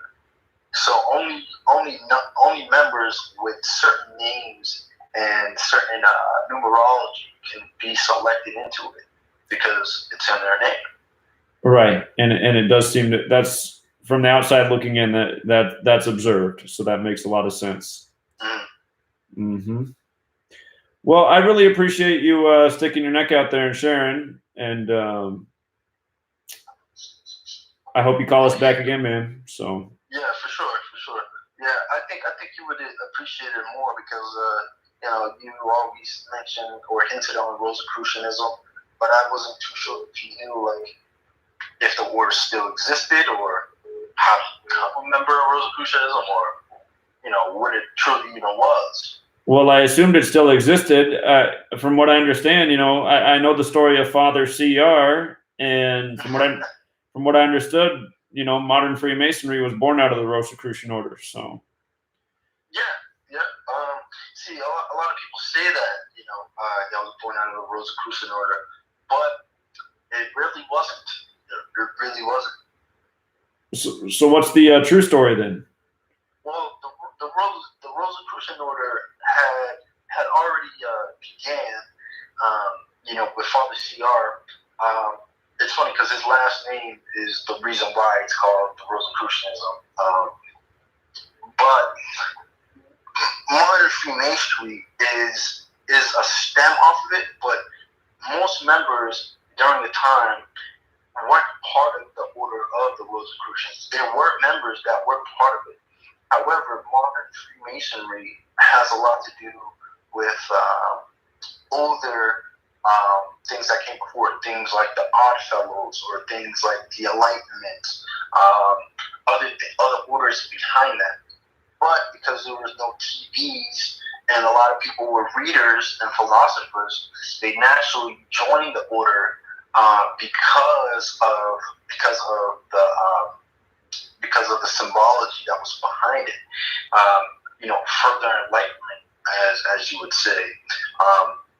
Then one of the famous members was George Washington. George Washington once he found out what the true Rosicrucianism was and what he found out what Masonry truly was, he didn't step into the lodge for 35 years. After he became a Master Mason, he never stepped foot into a lodge. And what was the epiphany he had? What it truly was? Exactly. Well, what was it?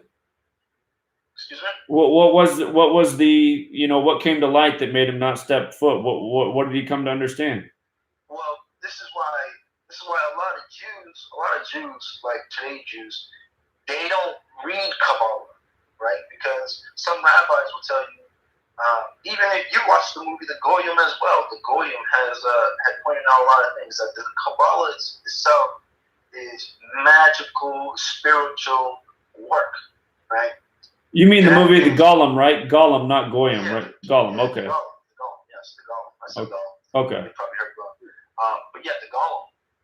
They even said in the movie that the Kabbalah is magical. This is a book of spiritual, and only the adept should ever read Kabbalah because it can perform things that is not made for the natural being. So a lot of this is where it gets into. It's like it's a lot of manipulation as well, because when you understand what the tree of life represents, what you understand how the tarot comes and play with it, and how everything else in this world is with numerology, has everything to do with Kabbalah. So people are looking at Kabbalah and other forms of magic and rituals, and then they're putting this into their daily life, to their daily practice. So it becomes habitual, and so these people live their lives out. Like, there are people in the lodge, in the Rosicrucian Lodge, that are Satanists. You know, like they swear by Satan. They, it's funny because Satanism as a whole practice itself, it's not like you're truly believing in Satan. You are embodying yourself as a god. So you don't. So it's like it's weird. But there are people who are witches, and they truly believe that their magic works, right? But a lot of these people are a little crazy, because you have to be crazy in order to believe that shit. Sure. You know? But the thing is, because the positions that they hold in everyday society, it's okay for them to believe it, because they don't have to answer to anybody else. Sure, that makes sense to me. That makes sense. You know, it's not about what you believe. You know, it's about what somebody else believes, because there are always a group of people that believe something that you don't think is true. You know, and those group of people that share the same practices will overrule that one person. Sure. Yeah, that makes sense too. You know, like Skull and Bones has everything to do with Kabbalah. Absolutely, that's understood. And speaking of which, I don't know if you could even answer this question, but I just I just heard this song the other day where Rick Ross is rapping about being Skull and Bones for life, and I'm scratching my head and going, I thought Skull and Bones was for 15 members of a fraternity at Yale each year. How is Rick Ross Skull and Bones for life? Well, that's interesting, because I actually seen that video. But you gotta understand, in Hollywood and rappers, there's always songwriters. Right. These people do not get paid to write their own songs. They get paid to perform. Jay-Z is actually a Mason. I know that. He made a song. I know that. Rick Ross is not a Mason.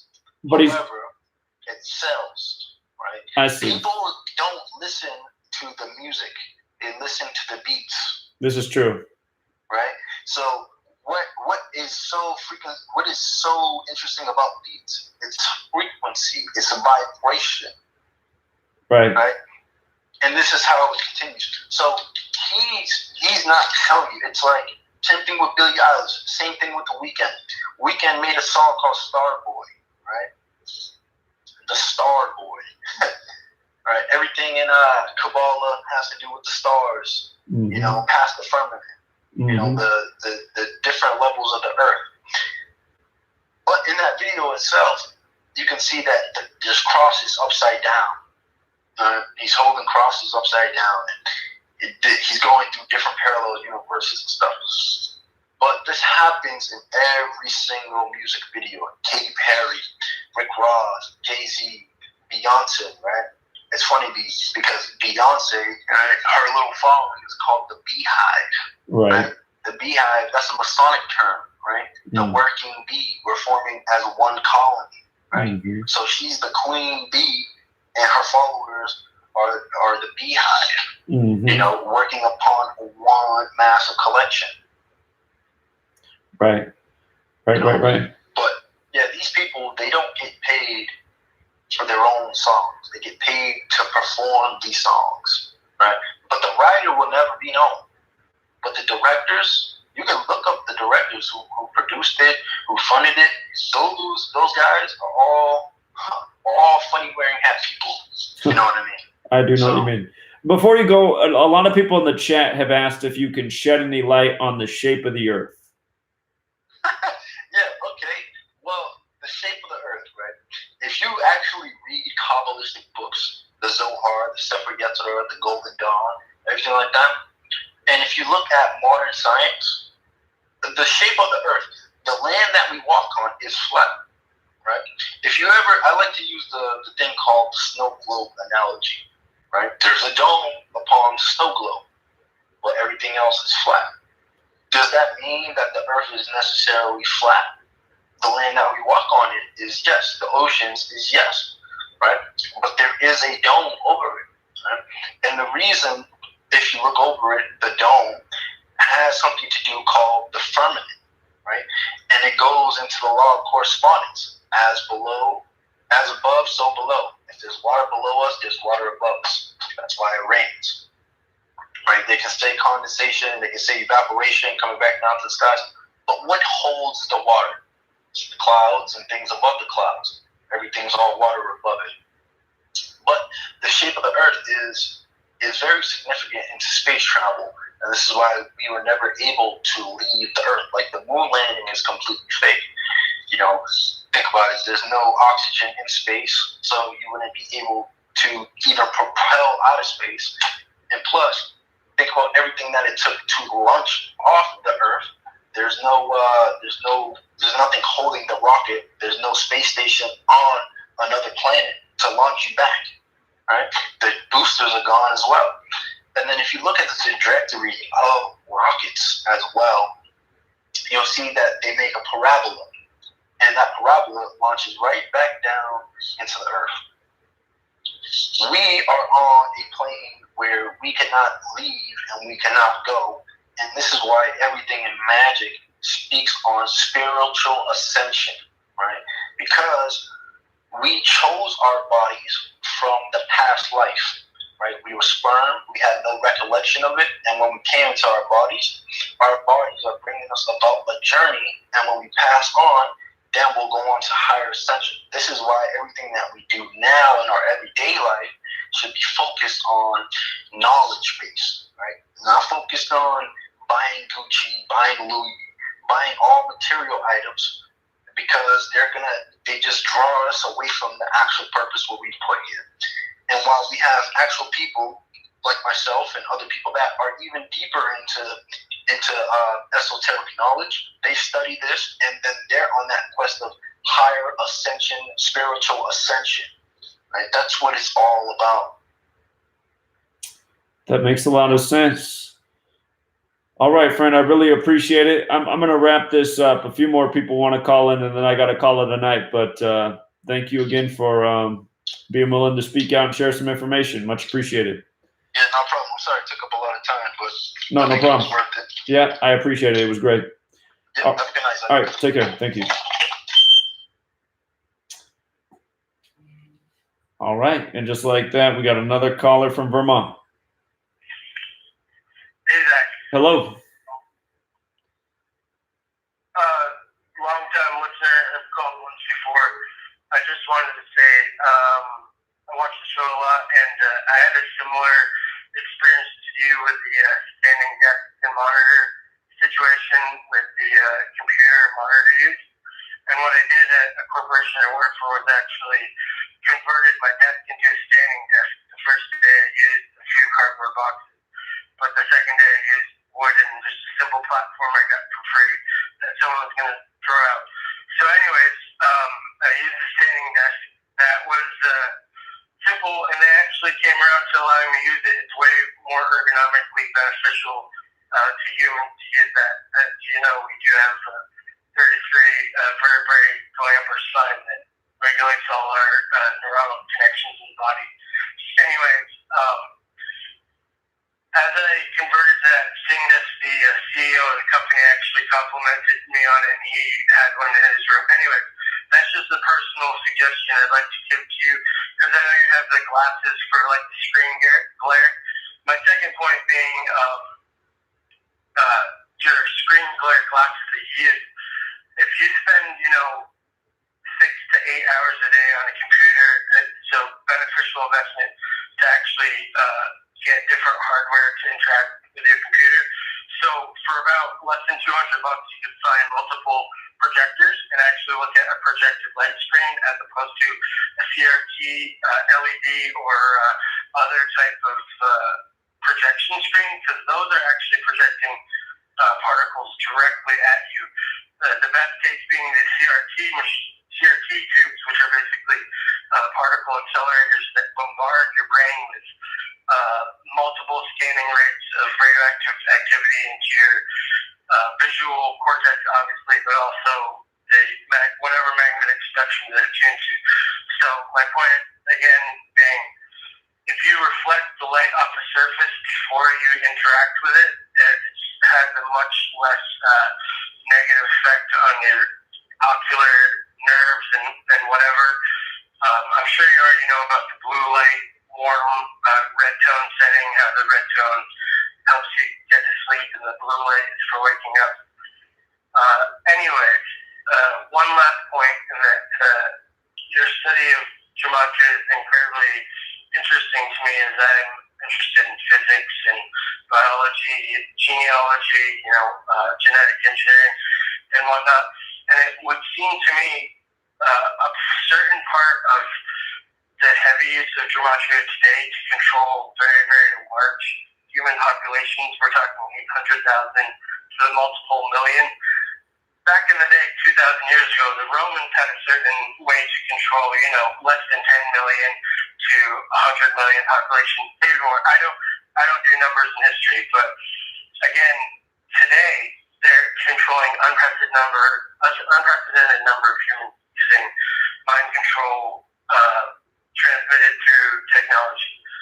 So it would seem to me that this society that controls us is so dependent upon technology and the grid that a certain element of their certain foreknowledge they have of, basketball games, disasters, events, and whatnot could be theoretically some type of interdimensional, inter-timeline jumping communication between an AI human civilization in the future that understands, look, we broadcast these numbers back to solidify certain events that are going to happen.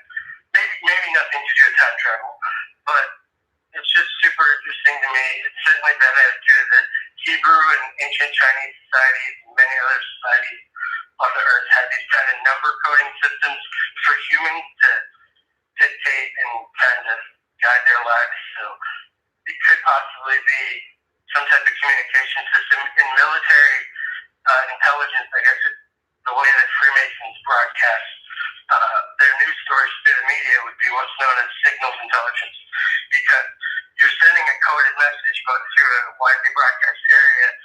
So the numbers connection would be like, oh shit, this is to let this group know that they're pulling off this or that, A or B, and to kind of have a record of it. So there's certainly a lot of interesting shit going on with gematria, and that's all I really had to say. All right. Hold on, I got someone else who wants to talk. Oh, okay. Hi, Zach. Hello. Hi, I'm Shadowless in the chat. I see you in there. Yes. Okay. Here's my first time calling in. Well, thank you for calling. Yeah. Oh, thank you. I just wanted to talk about, I do a lot of research about Roman Polanski, and I figured out how he was behind the Manson hoax. It was all CIA, Operation Chaos, killing the anti-war movement. And he's also the author of Thomas Pynchon, and Thomas Pynchon writes about all these things like false flags and psyops, and basically everything he writes is true, and it's really horrific stuff. And you Thomas Pynchon, I think I'm going to send you a book back so you can read it. Okay, I would appreciate that. Yeah, no, I would appreciate that. Thank you. It's really scary stuff, but I think you could see a lot more in it than I'm capable of. So, yeah, I think I'd like to hear your take on it. And I guess that's all I was going to say. Well, thank you so much, and thank you for phoning in. Appreciate both of you. Help me with my anxiety. Thanks. All right. Yeah, you're very welcome. Have a good night. Thanks, you too. Bye, everybody. All right, take care. Bye. All right, let's wrap it up. Oh, maybe not. We got another call. Caller? Hey, how's it going, Zach? It's going well. How are you? My name is George. Hey, I finally got me to trying to go on for a couple hours. All right. I'm gonna just make this as short as I can. You know how at one point you were talking about really what are they even trying to do with this, whole gematria and everything, and I'm not gonna go into detail on this because I really want to get to something else. But just to answer that, it's we know that fake Zionist Jews are trying to play the role of God. They think that they should rule over us. And this world is all about literally colors, vibrations, and numbers. And they use the gematria to sway the matrix, in their favor. There's a natural state, the way this world was created, because if you have to believe that this world was created somehow. We didn't just end up here like this. There's no Big Bang, and then all of a sudden, the molecules formed, and we got the Earth. That's complete bullshit.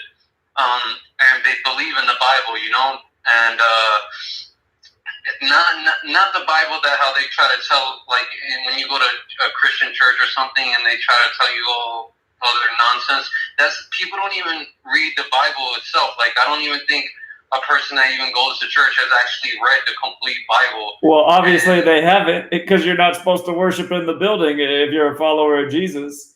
So yeah, and they're not. And the way that people think Jesus is like a person like this, it's more of actually like a spirit. I'm really not going to get into it, but people, if you don't believe in the Bible, odds are you never even read the Bible. Back in the day when I first started getting conscious, I actually was an atheist. I sort of turned into that. I'm like, oh, God can't exist and this and that. But then if you start to think that, yeah, we evolved from monkeys and all that, that's actually kind of ridiculous. It's bullshit. And none of the other animals changed in any way or whatever, and we're the only ones that evolved. It's absolutely it's retarded. And just to let you know, the Hollywood producers, these Zionist fake Jews, they're not real Jews. That's why they're Jewish. Whenever you say something is ish, what are you saying? It's kind of, right? Right. So that's why they're not real Jews. They want to be the real Jews. That's why black people are always attacked and have been tortured for countless amounts of years, because they're the real Jews, and these fake Zionist Jews want to be them and all that. It's complicated as hell. But there's proof that they believe in the Bible. They show it to us in the movies and Hollywood, because they're the ones with these $1 million budgets. And if you really study it, you'll see they believe in the Bible. They take that shit seriously, and they're actually building what's called a CERN. They actually already built it, but now they want to build a bigger one. Have you ever heard of a CERN, Zach? CERN. Yeah, CERN. I'm very familiar with CERN. Right. Okay, yeah, well, that's really the most important. All the other stuff it's really all a bunch of distractions, you know what I mean? CERN is one of the biggest things, because that's why they're trying to ramp up their agendas recently, you know what I mean? They're really starting to pick it up because they're nervous and they're scared. They're nervous and they're scared. They take the Bible seriously. They're building a CERN, and the whole purpose of the CERN is they want to, I know the truth is stranger than fiction. It really is, because they want to be God, right? But I think, to be honest, God is going to come in and finally do what he's supposed to do and handle this, because honestly, I'm going to keep it real. There's no hope. If you really sit down and try to think, all right, what can we really do? I'll be honest, I really thought about it multiple times, and we were screwed. That guy that was calling earlier about, telling his friends, I can't even convince some of my friends or anybody really about simple stuff. So, I have to use sarcasm to try to get some of my points across. The other day, I just posted something about how Trump and the Simpsons, how they predicted that he was going to be president. So I made a post, I'm like, if you actually think that the Simpsons predicted the guy from Apprentice to be the goddamn president, then I'm Jesus reincarnated, and Santa Claus is my uncle, and the fairy godmother, and the tooth fairy is my godmother.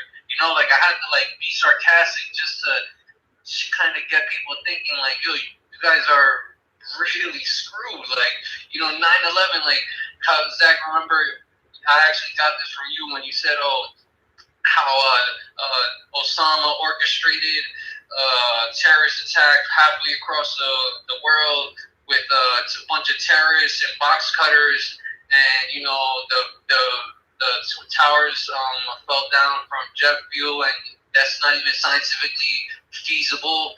And like, you know, I had to use sarcasm just to kind of get people. If I mention gematria, oh no, it's all over. There's no way we can even get to gematria with normal people. No, I know how it is, man. Trust me, I know exactly how it is. Yeah, all right. So I'm sorry, I just wanted to get that out the way. But the main thing that I want to mention to you, I see. I'm gonna be honest. I don't know why this whole 3113 thing is actually getting more viral now. I'm not really too sure about that. But I mean, I do have some extremely compelling evidence. I know about people who talked about this Obama. I'm sorry. The Simpsons thing with that. Well, that's all fine and dandy, but like how there was predictive programming for 9/11, when you show one thing is really just a little drop in the whole ocean of knowledge propaganda that they throw at us. But one of the most significant things that I just discovered recently was, if you go to YouTube, Zach, there's a video that literally from World Order, it's called Let's Start World War III. It's a song. This is an actual song, and it's from an Asian band or something. It got like 5.4 million views, so it's actually pretty, you know, famous. It's not whatever. And if you actually look at that video, there is the amount of symbolism in that video is extraordinary. The whole thing, first off, the main chorus of the song is like, "Let's start World War III." You know, like that's like, and I had to, and I honestly, I'm thinking like to myself, like the millions of people that are watching, what is the purpose of creating this song? This song literally has no purpose. There is no catchy song. There's no meaningful lyrics. It's literally, let's start World War III. And then so if you look inside, if you go to the video itself, Zach, there's a bunch of Seattle references. It's actually referenced 4 times in the video from what I've seen. And you should really take a look at it. It's called Let's Start World War III. But what was I going to say? In one part of the song, there's like they're dancing behind is like a train or something like that. In the middle of the street, it has C11 on there, which is like 311. You already know. The song came out for us on March 11th, but in other parts of the world, it's 11/3. What else? The people, the singers that are in the song, they actually, it shows them traveling somewhere, right? That like they go to their Tokyo airport, and then where do they end up? In Seattle. Behind them is a Space Needle. In one of the parts of the song, the guy's in like a fish market shop, and there's a Seattle Seahawks, the eagle. And then there's a flag in there. The guy's pointing towards the flag in America. They're dancing inside of the airport. On the right-hand side, if you look, there's a Seattle Seahawks sweatshirt, and it has 29 above it. 29 also, just in case for a lot of the viewers, 29 can be translated to also 9/11. And I want to let people know that 7/11, 8/11, and 9/11 actually stand for orchestrated chaos, you know? So that's just another symbolism. So when that 29 or 92, whenever you see those, that's a little symbolism for orchestrated chaos. And yeah, the whole video, I mean, I watched it earlier today, but yeah, the whole thing is laced with that kind of. And it's just interesting that it also came out on like 3/11 or 11/3, you know, last year. And then and you have Trump in there, and they have all the symbolism, and the whole song is just ridiculous. It's ridiculous. But there's way more, Zach. Like, I know that it sounds a little ridiculous, sounds a little crazy, but you know, when I was 9/11 happened when I was a little kid, you know, and looking back on it, we could see there was a hell of predictive programming for 9/11, right? And we didn't think, you know, anything of it until after the fact, right? So it's not there's a hell of a lot of predictive programming for this too. Whether it's going to happen or not, I'm not too sure. But for sure that Trump is put here for the purpose of starting a World War III. I have literally zero doubts about that. There's nothing that could prove me otherwise. Especially the Iran thing, and then Russia and China are backing up Iran and everything. The narrative, the script is right in front of us. It's being played out literally right in front of us. Trump is going to beef with Iran, and then after that, Russia and China are just gonna bomb the U.S. straight up. And people think like, oh, that America's all big and bad, but we're gonna find out the hard way. Russia and China, and man, it's pretty crazy, all this stuff. Yeah, I just didn't want to take up too much time. I just was telling you this, and people should definitely look into that video. Like, it's just crazy in of itself just to see it. Like, let's start World War III, and the whole video is pretty esoteric. And yeah, but also, like I said before, the main bulk of this whole agendas and the gematria and all this is literally so that they can change the natural order of things, and through this way of gematria and carry out their agendas. And they trying to really play God. They're fake Jews that want to be real Jews. And when you get that idea, and then you kind of look at it in that perspective, you see like a lot of the stuff makes sense. Sure. All right, I'm gonna watch that music video and see what I see. So I appreciate it. You have a good night, friend. There's probably a couple of other things that I missed right now, but like I said, I've been waiting a long time to call, so I kind of forgot. All right, I'll check it out. I appreciate it. Thank you. All right, take care. Have a good night. All right, last call. Caller, you got it.